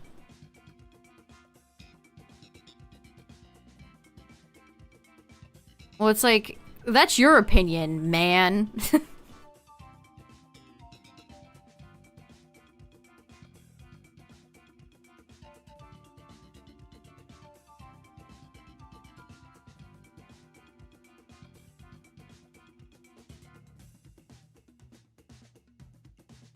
If I don't spend 567 hours having 10,000 resets on Japanese copy of Pokemon Platinum Piplup, then it ain't worth it.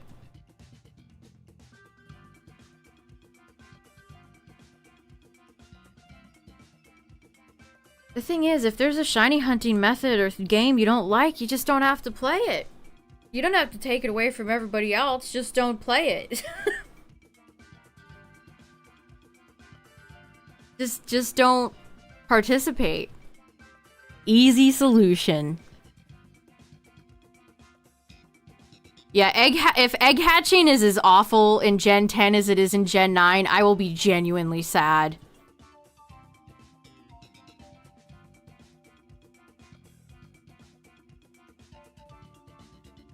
My shiny stonks will go down. I can't think of people that are more sad than shiny hunting gatekeepers. Who cares? Oh my god. It is just not that serious, you know? It's just not that serious. Yeah, getting eggs from picnics, you can't look at the timer in the picnic. You have to have 2 separate timers, one for your sandwich and one for your how many times you should check the basket. You can't check your boxes in the picnic. It's perhaps one of the most frustrating things they have ever released. And that's saying a lot. Because it's Game Freak. Also, it's Guzzlord again. Okay. I've always described getting eggs in Scarlet and Violet as it feels like a pay-to-win mobile game, but there's no pain to win or make it faster. You just pay with your time.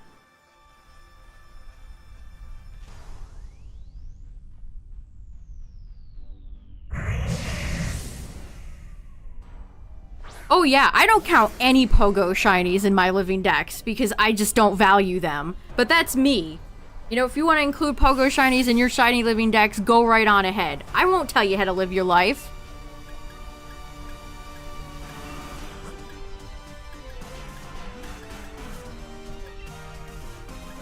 Shiny hunt how you want to. Why is that such a hard concept for some people to grasp?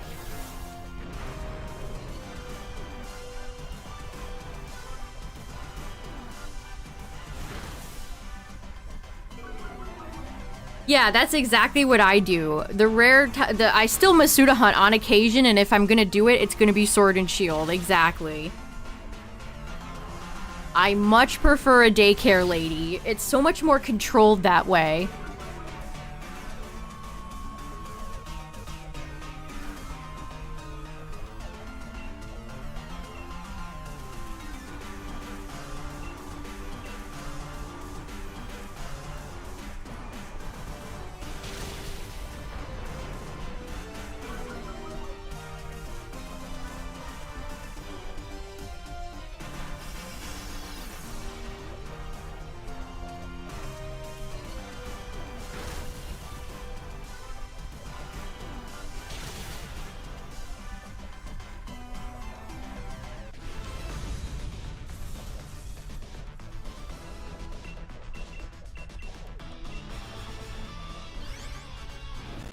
Yeah, it's all very silly if you really think about it, getting upset over any of that.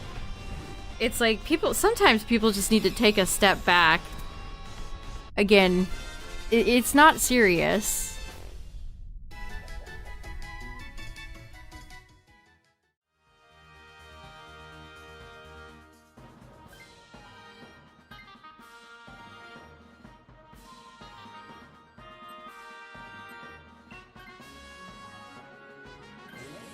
I'm just doing randoms.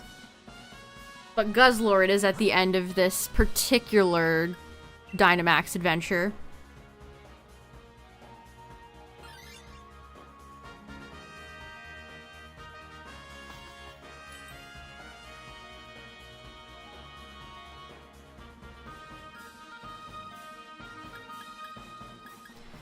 Okay, these items are kind of terrible. We'll take lefties.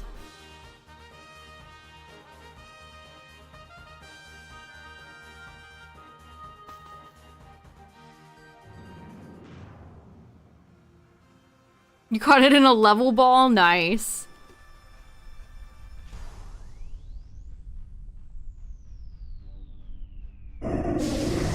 Yeah, Flabebe is a really annoying Pokemon to hunt in Scarlet and Violet. It's so little. I think I got a lot of Flabebes. I think they had an event, an outbreak event, and that was a good time to grab them. But still, they're tiny. They're little teeny tiny bebes.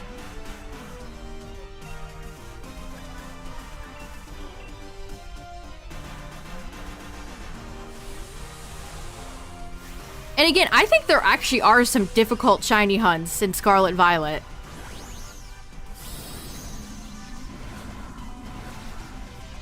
Despite what a lot of snobby full-on hunters say. Like, it takes skill to be able to see some of those very subtle shinies. I really think that.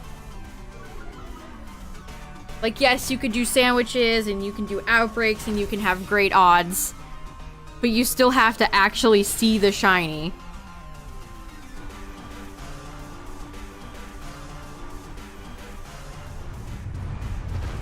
Ugh, Tadbulb is another annoying little Pokemon. Any of the little tiny guys in Scarlet and Violet are hard to hunt.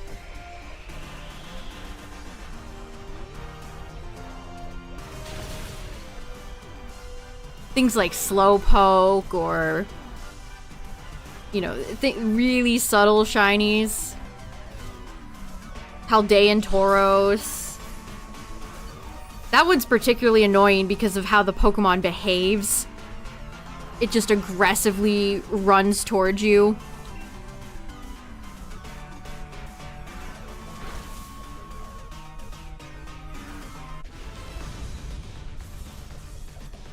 You would just try another outbreak? That's a great strategy. Pikachu in the dead of night. Yeah, Tadbulb took me a long time. I don't blame anybody for not wanting to bother with Tadbulb. It always spawns over those rivers, too. Tadbulb outbreaks are in just the worst, most annoying location possible.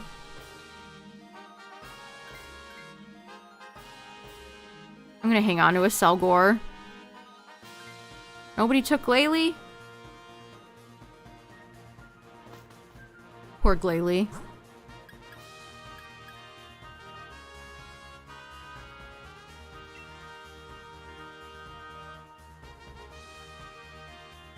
I mean, one of the very few Gen 9 shinies I don't have is Tandemaus. Because Tandemaus is so little, and its yellow shirt and pants are very, very, very hard to see. Honestly, I've been waiting for an event. I keep wishing that they'll do one. I know the second that I get my second Tandemaus, they'll have an event. I just know the second I bother getting it, they're gonna have an event for it. Yeah, Tandemaus is a really annoying one. I mean, honestly, if you could spot something like Shiny Elect Kid in Scarlet and Violet, you might be a shiny god. How's DAs going? They're going pretty good. We've lost a few to Zygarde, but besides that, we've had mostly successes tonight. No shinies, though, yet.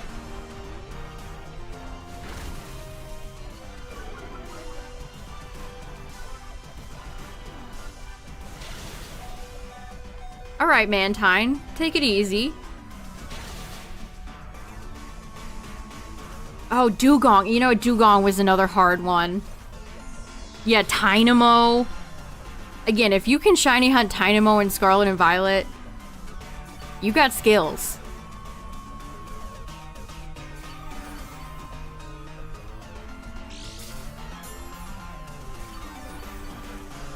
Plusle. Plusle was another one I hated. I did not like shiny hunting Plusle.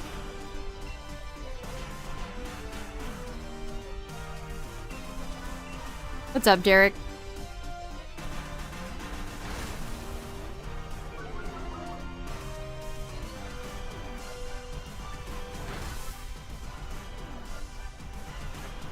Uh-oh. Don't max airstream me. Bye. Why you gotta kick in a Selgor while they're down, Mantine? Mantine would actually be a new one for my living decks, by the way.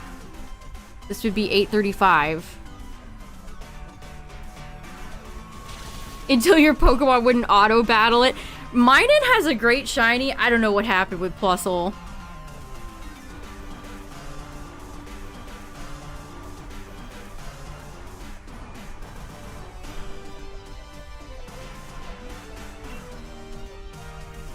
Shiny hunting anything on the big snowy mountain is pretty annoying, especially if you like doing picnic resets because it's so sloped. And I hate shiny hunting when there's a blizzard. That makes it even worse.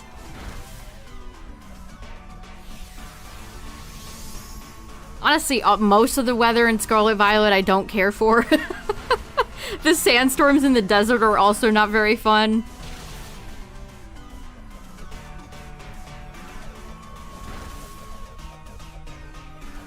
No shinies tonight yet. Maybe Mantine will change the tides.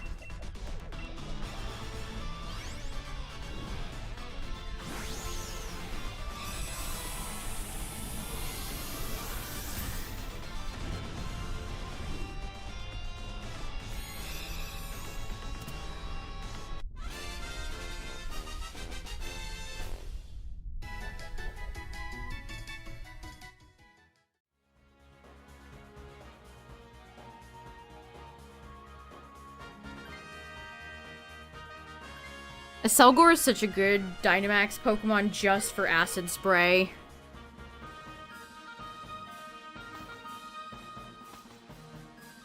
I was like, I kind of forgot who we're fighting for a second. It's Guzzlord. I sat here at the end of like, wait, I don't even remember what we're fighting. It's Guzzlord.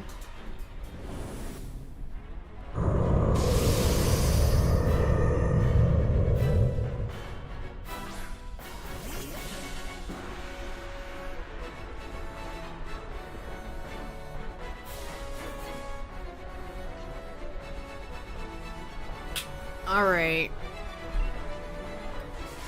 Oh, we also have bug moves too. They should give a Selgor a Mega Evolution. Does anybody actually benefit from my Acid Spray here? Togetic's physical. Physical. Yeah. Alright, well. I could benefit from it, so I guess I'll go for it anyway.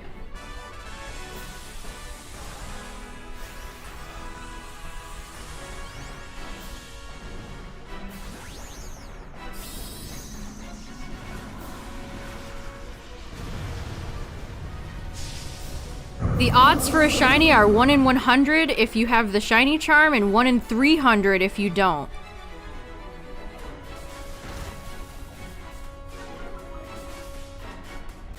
Yeah, wanting an NPC to cooperate with you in this game is...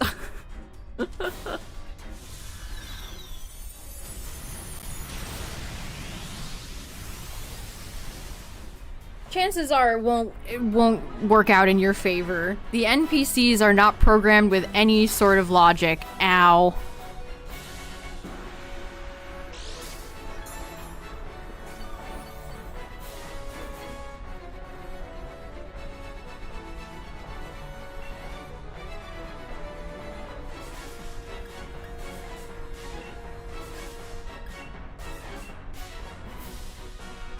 Also, awkward time, but ads are about to play, chat. I'm sorry.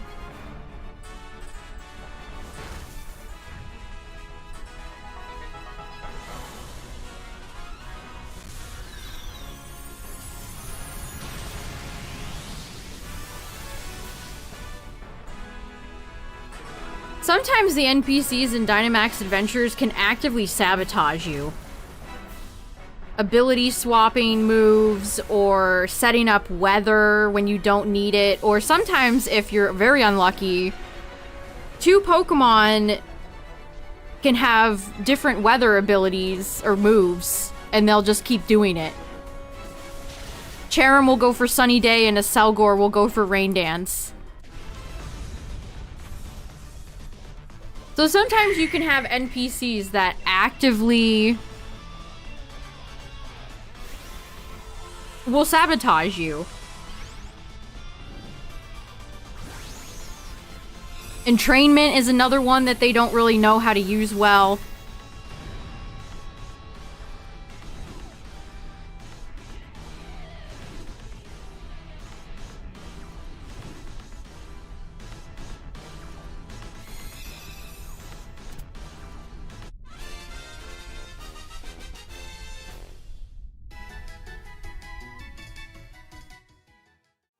Okay.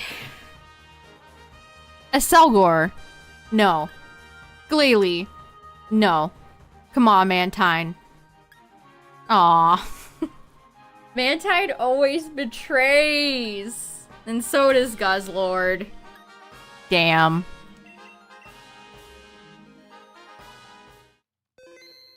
Rain season. Sunny season.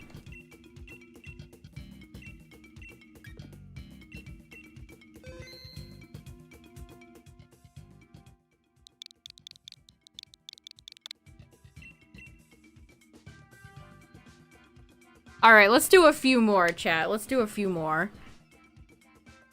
I am gonna get up for a second, though, while people join, so I'll be right back.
Alright. Let's see. Who have we not seen tonight? We have not seen Articuno. We have not seen Latias. We have not seen Palkia. We haven't seen Solgaleo in a while. We haven't seen Celesteela. Everybody else we've seen. My list is so small now.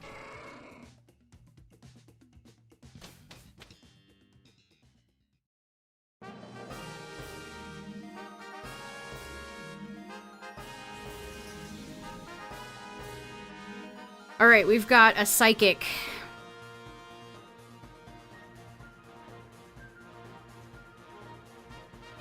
And it looks like the game wants us to be fighting Zygarde or Guzzlord.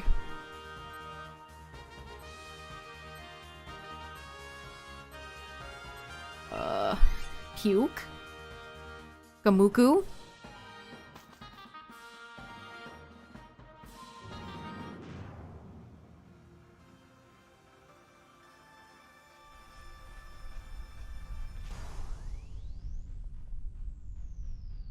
Pyukamuku is so small. They do the dramatic pan and you're expecting to see a giant Pokemon and it's just one big Pyukamuku. I am playing Shield. I don't even... Do I need to bother Dynamaxing? I guess I will. I guess we will.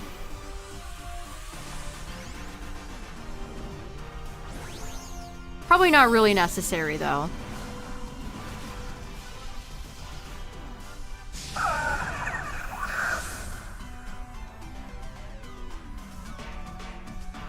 Yeah, Stacko was the most recent UB that I've picked up. I just need Nihilego, Steela, and Guzzlord as far as UBs go.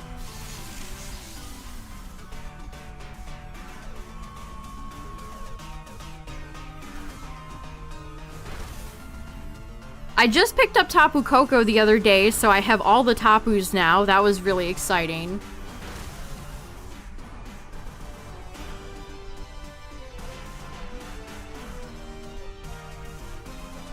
Especially since I had Bulu, Lele, and Finny.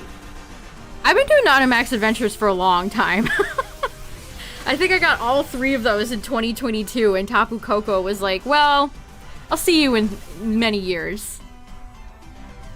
I mean, I do Dynamax most weeks, but I've definitely taken breaks from it.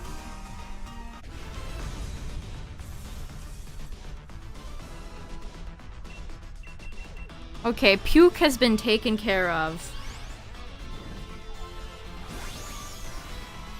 I believe it just has to be somebody in the party, and then the exclusives can show up.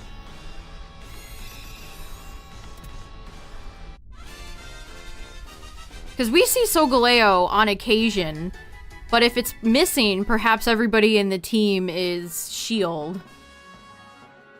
But I think as long as you have Sword and Shield users, they'll both show up.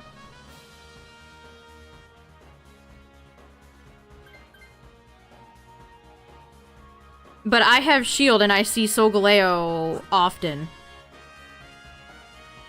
We see Latios and Latias often.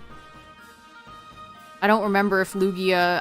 I can't remember which one they're exclusive to.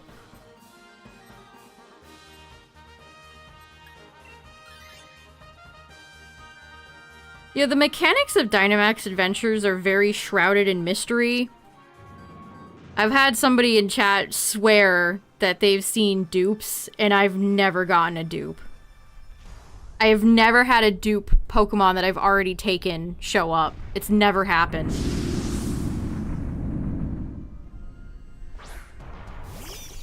Randoms is the way. What's up, Yeti?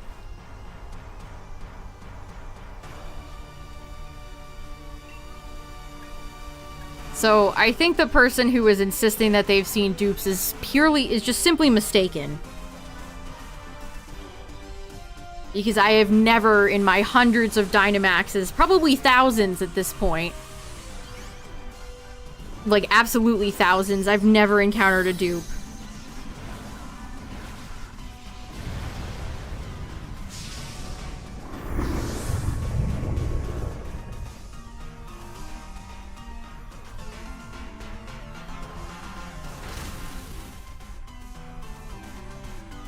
Yeah, imagine somebody being mistaken on the internet.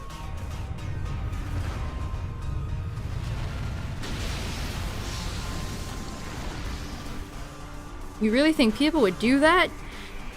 Go on the internet and tell lies?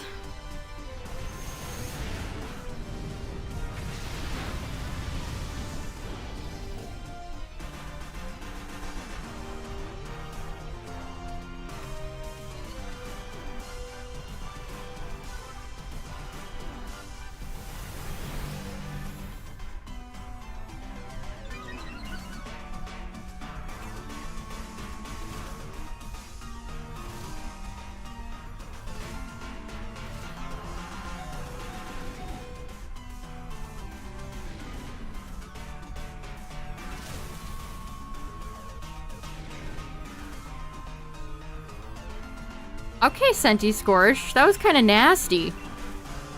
That in the sand, we just took a boatload of damage.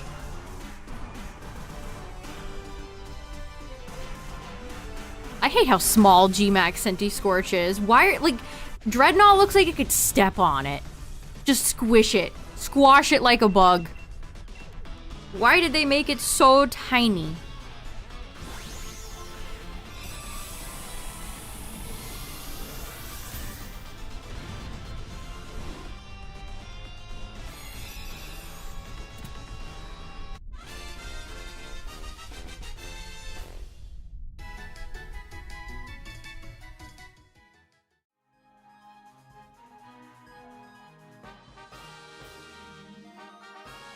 White Smoke. What a funny ability name.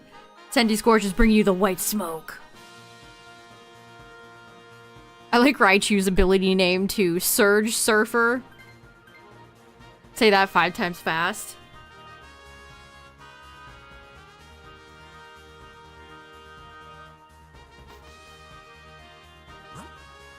Also, this is kind of random, but I was watching one of the YouTubers I like, John Wolfe, does Goosebumps retrospectives, and he covered Horrorland, which is a very popular Goosebumps book. And he talked about the episode adaptation, and the little boy in it is one of the voice actors of DW from Arthur. In fact, he was the one that said, "This sign can't stop me because I can't read." That's pretty iconic. That episode is quite terrible, though. Horrorland is not a good episode of Goosebumps, but that's really... I did not know that that kid was DW. One of DW's voice actors. It's funny.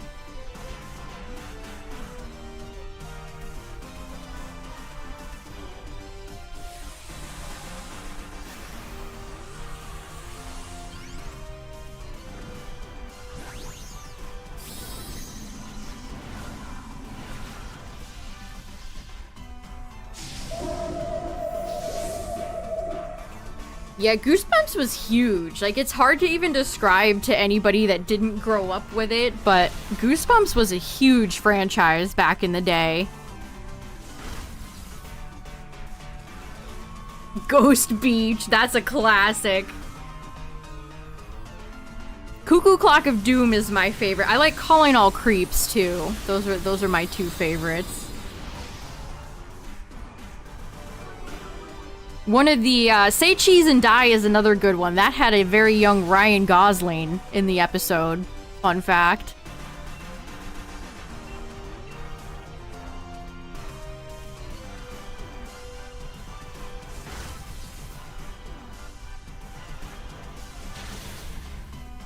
Haunted Mask is another good one. That's arguably one of the scariest episodes of Goosebumps. With my girl Carly Beth.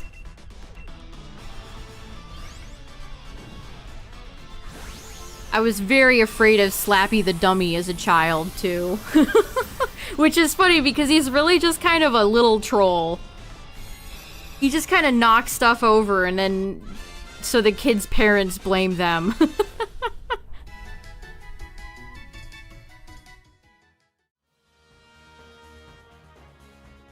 Monster Blood scared me a lot as a kid, too, even though that is perhaps even more goofy.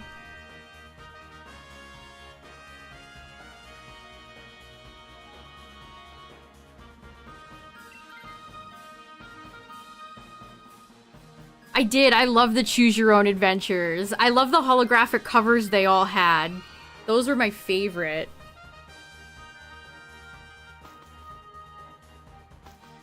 I think I might have had the one they made for Horrorland. Horrorland got a lot of sequels. And I always knew to put my finger or bookmark where I choose because... oh, hey, it is Solgaleo. We were just talking about you, my friend. Because 9 times out of 10, I would always choose the route that resulted in the protagonist getting, like, eaten by a crocodile or something.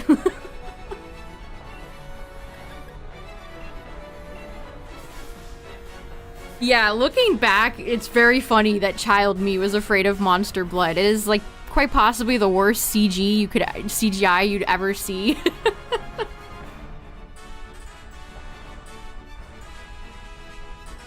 I had a really neat used bookstore by where I lived as a kid, and I'd always go and pick up new Goosebumps books. They were like 50 cents.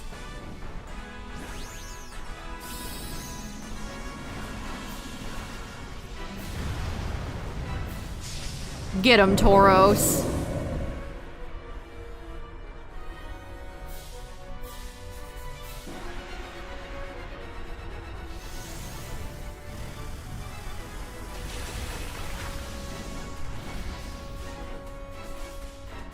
Honestly, I love the way this works. Like, I'm still the leader, so I don't see dupes. But because somebody is a sword player, it puts Solgaleo in the pool. Like, that's honestly pretty cool.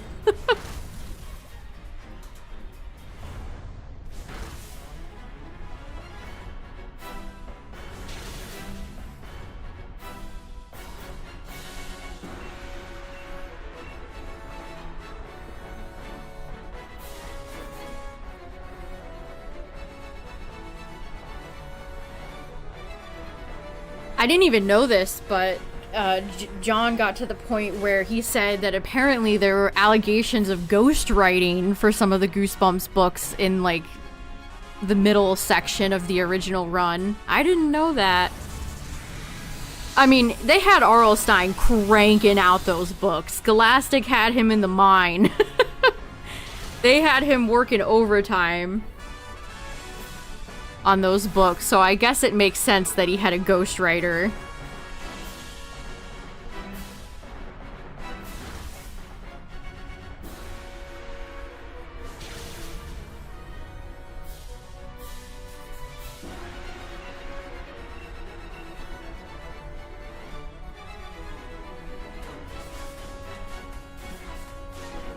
There's actually, ghostwriting is very appropriate for Goosebumps. Yeah, it's all in character. There was actually several Goosebumps games. I mean, there's some modern Goosebumps games.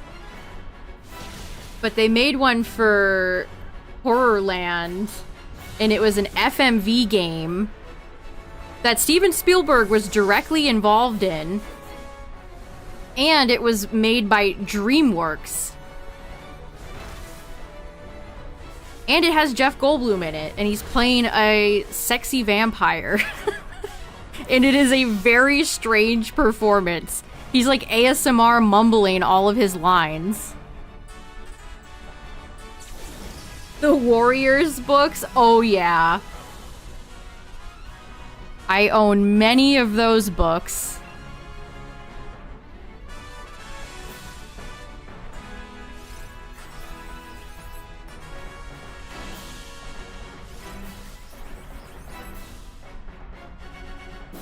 Yeah, isn't Aaron Hunter like 12 different people or something like that? Yeah, Animorphs. That was another pretty big franchise alongside Goosebumps back in the day. Always loved the covers of those. Also, Ow. All of Us Are Dead except for Tauros. Tauros, save us. Ooh, that's gonna hurt. Oh my goodness.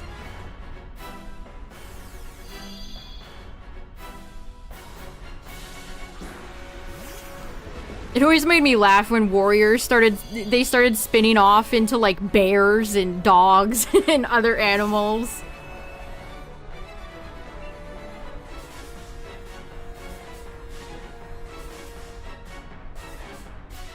Oh boy, this is gonna be very close. Yeah, that... Oh no, it wasn't enough! Solgaleo's a thick bitch! Uh-oh.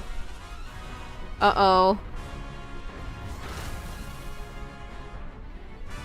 No! No! Oh, Behem saved us. Oh, that was close.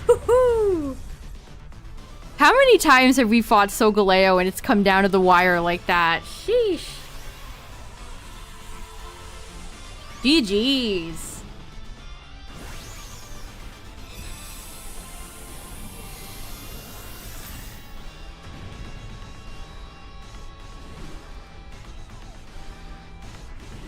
It's funny because I barely remember fighting Lunala because I got Lunala after 4 rounds. Lunala was my second legendary shiny that I got from Dynamax Adventures after Rayquaza. No Shiny Puke, no Senti, no Frostlass, Red Lion? No. My lion is never red. I just want to hear Pukamuku's cry. Alright, chat, let's do one more. If you had one shot. Stacko was your first shiny? Nice. My first was Rayquaza in 2 rounds.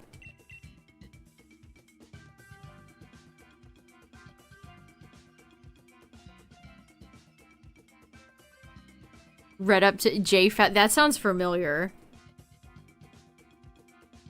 I think the last one I ended up reading was like the book purely about Blue Star.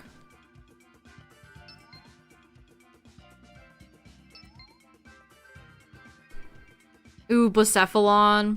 Blacephalon took me like 109 rounds, but it really wasn't that bad because you can OHKO Blacephalon.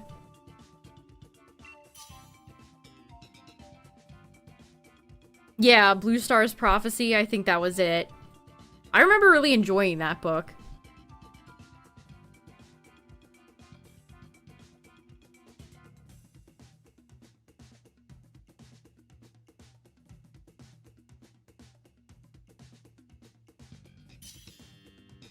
Alright, who is gonna be our last customer tonight? Sandslash, Blossom, Carkol. We'll take Sandslash.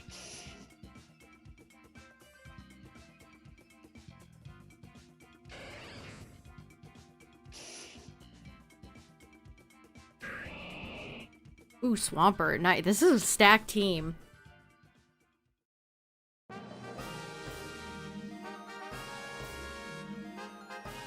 Oh, alright. Again, Latios, Palkia, Zygarde, Guzzlord. Hitmonlea's Wide Guard. Also, yeah, we do have both Sandslashes.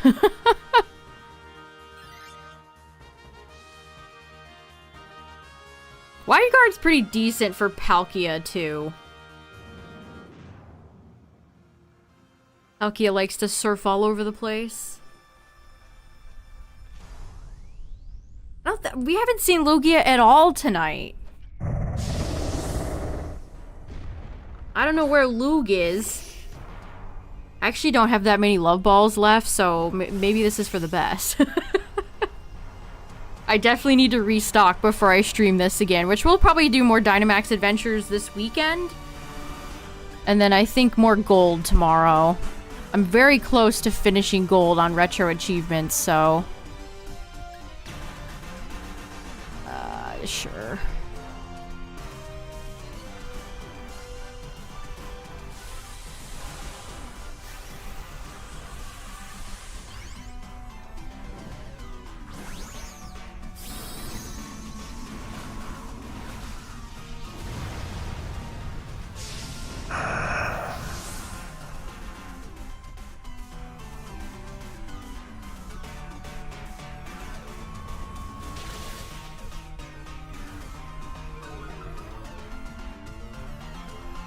Well, that's unfortunate.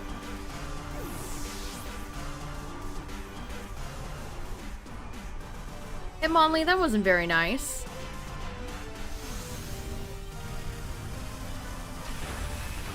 Wow, that was a lot of damage. Sandslash is not here to play with his fellow Gen 1 compatriot.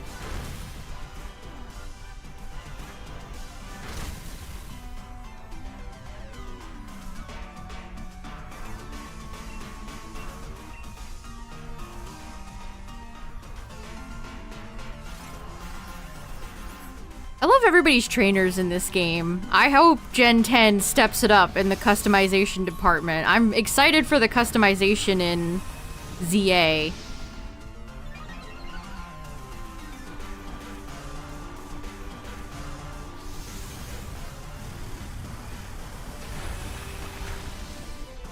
Okay, we lost a heart. But I mean, that kind of was bad, actually. That wasn't great. But in case this is Zygarde or Palkia, having a Wide Guarder is always nice. Although, honestly, I think Pelipper is my favorite Wide Guarder. I think Pelly is Like, Weather Ball is just very good.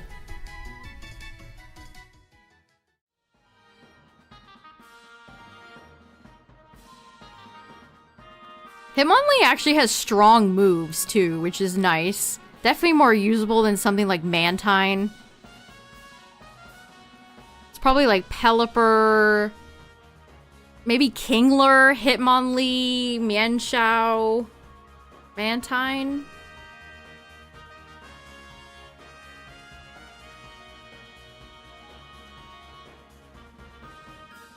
Flying toilet, bruh.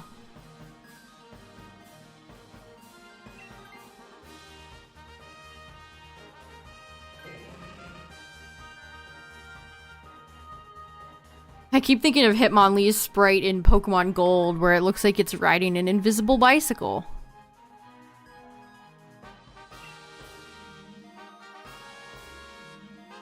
One of the Basculins has Ice Fang, one of them does not. Wartortle has Ice Beam.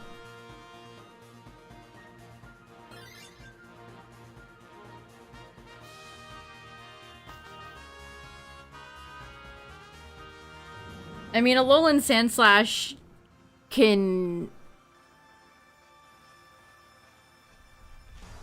It's just a good Pokemon to have against Zygarde, regardless of the weakness.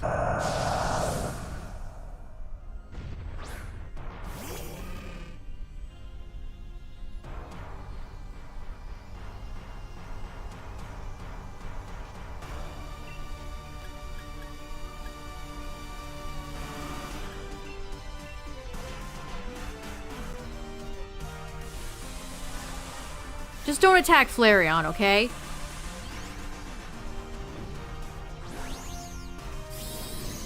Just leave Flareon alone, and we're good.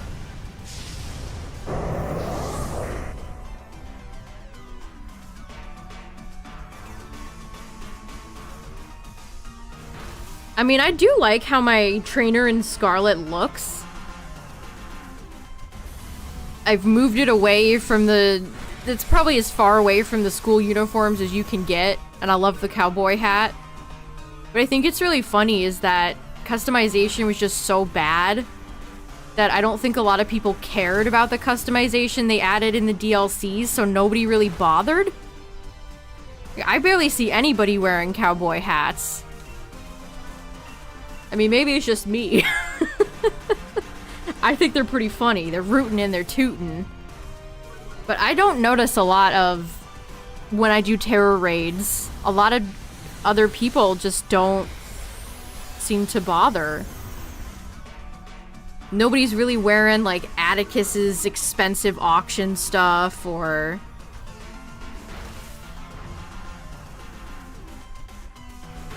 I don't see the blueberry outfit very much.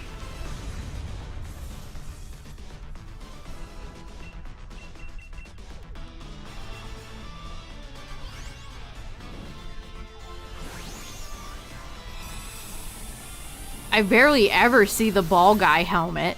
You think that would be more popular, but nobody wears it.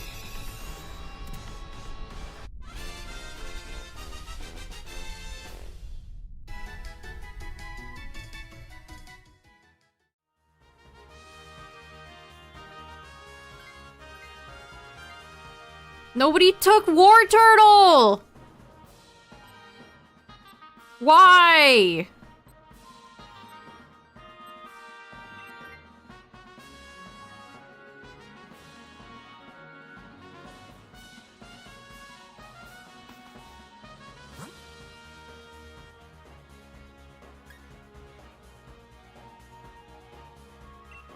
The ball guy wasn't remarkable for you. I feel like it's definitely... One of the leakers goes by ball guy, and it's like, I don't think that character was really that memorable or funny, but I guess. Also, they turned it into a helmet, and the way hats and helmets fit characters' heads in Scarlet Violet is very weird, particularly beanies. I swear beanies just don't look right on characters' heads in Scarlet Violet.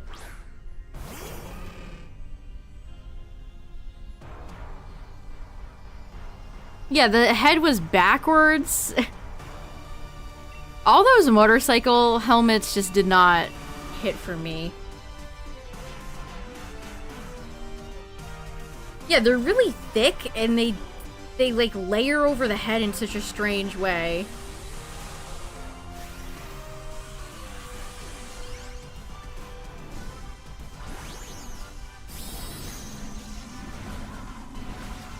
Yeah, was it Game Freak trying to like poke fun at silly mascots? The call is coming from inside the house.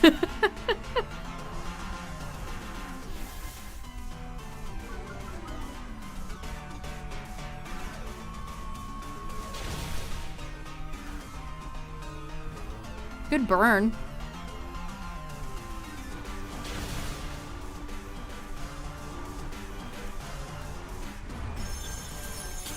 Again, I think the ZA customization looks leagues better, so I'm excited about that. I just hope they don't put us in more school uniforms in Gen 10. No more schools in general. No more school. I don't want to go to school.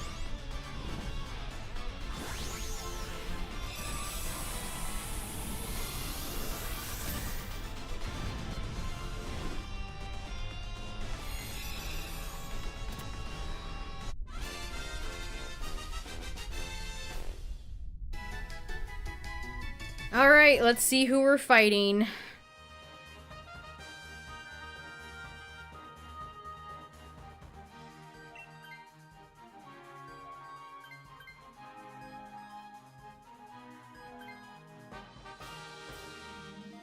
Grovile's Screech can provide some value, but it's also a squishy Pokemon unless you can get Eviolite on it.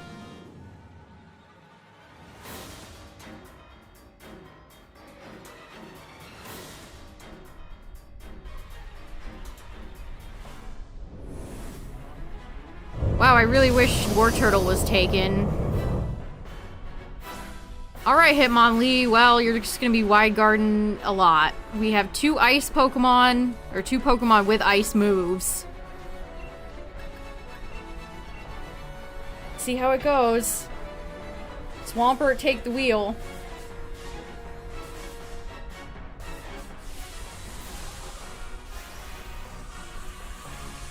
Zygarde, you really have some nerve. I think this is the third time it's shown up tonight.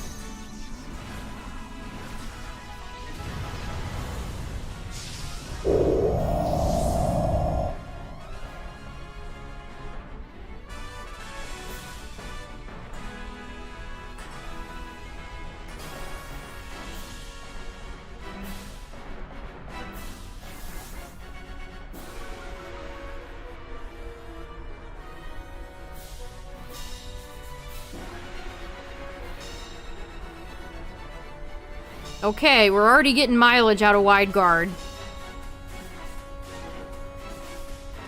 Tink. Tink. Tink. Tink. Gotta see the shield block it for every single Pokemon. Okay, good damage.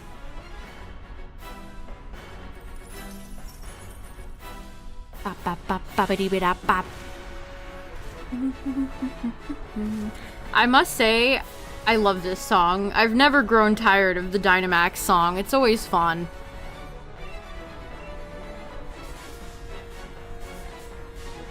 I am fond of it.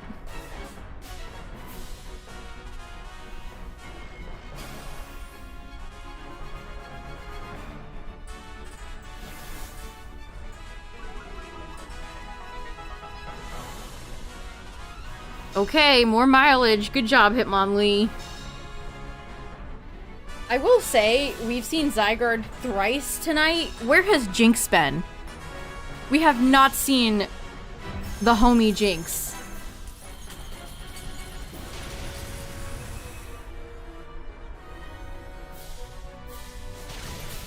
Oh, Avalanche did so much damage. Damn, we almost got a clean OHKO without the transformation. Oh, that was so close. We have beaten it before it's transformed, and boy, is that satisfying.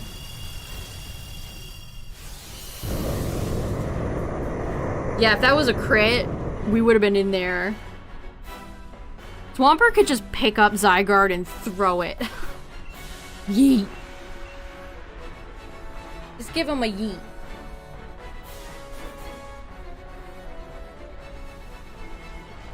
We're getting lucky so far. Let's see if our luck continues.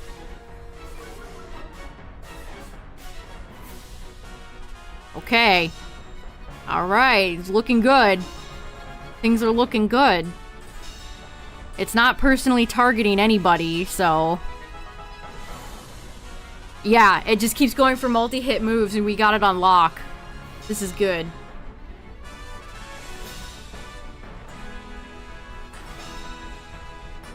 I love Swampert's big shield. Swampert's like, I get a big shield, because I'm a big Swampert.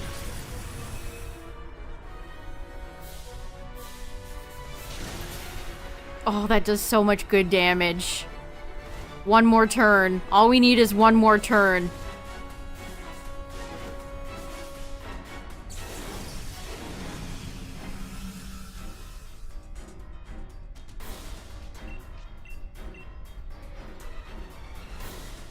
Wide guard, go Bert.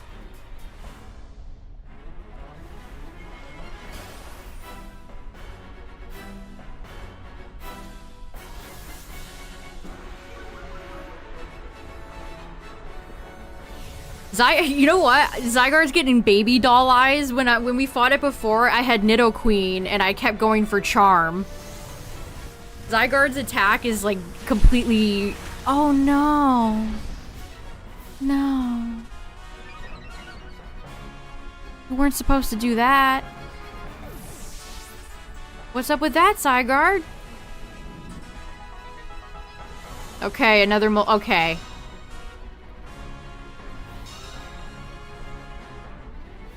Oh, can Swampert finish this? Oh, so close!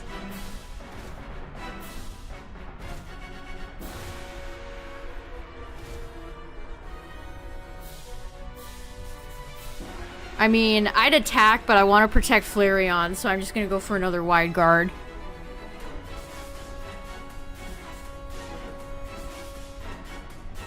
I mean, lowering Zygarde's attack is a good strategy. It worked out for Charm. We just got crit, and that was just bad luck on the previous Zygarde round. Ooh, good heal.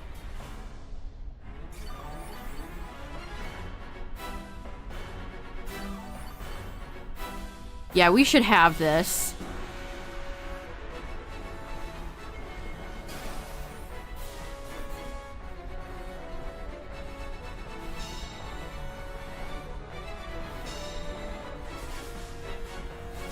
Yeah.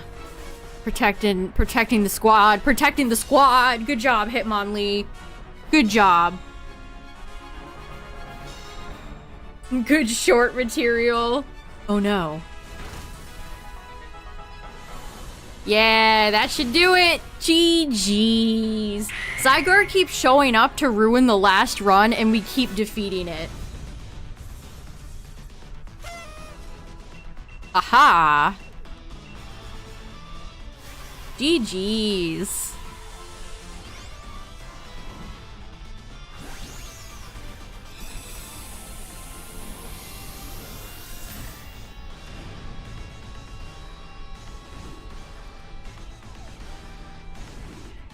All it takes is a Zygarde and a few ice moves, and Zygarde, you know, you can get him.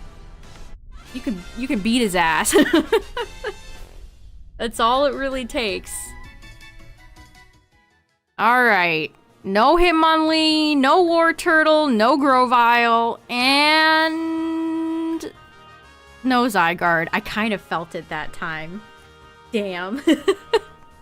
My heart kind of dropped for a second. No! I think if we don't pick up Zygarde before October, maybe leading up to ZA, we'll do like a week or two of nothing but Zygarde runs. I do have it saved, so... I just love randoms. I think randoms is such a fun way to do Dynamax adventures, and it's given me so many good shinies, so...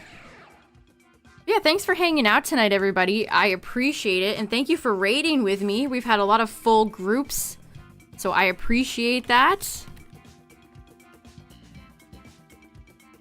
Thank you, thank you. Check out the Discord if you're new here. You can share your own shinies. We have a TCG section. I post merch news in there if that's something you care about. And yeah, thanks for all the follows tonight, everybody. Shout out to the YouTube viewers, the VOD watchers. And yeah, we'll be back tomorrow to hopefully finish Pokemon Gold. You know, hoping my computer and RetroArch behave. So yeah, that'll be fun. We'll do more Dynamax adventures this weekend if you're interested in that. So, congrats on all the shinies, everybody. A lot of people got shinies tonight, so that's cool. And yeah, I'll see you guys tomorrow for some comfy Pokemon Gold. All right, everybody, I'm out of here.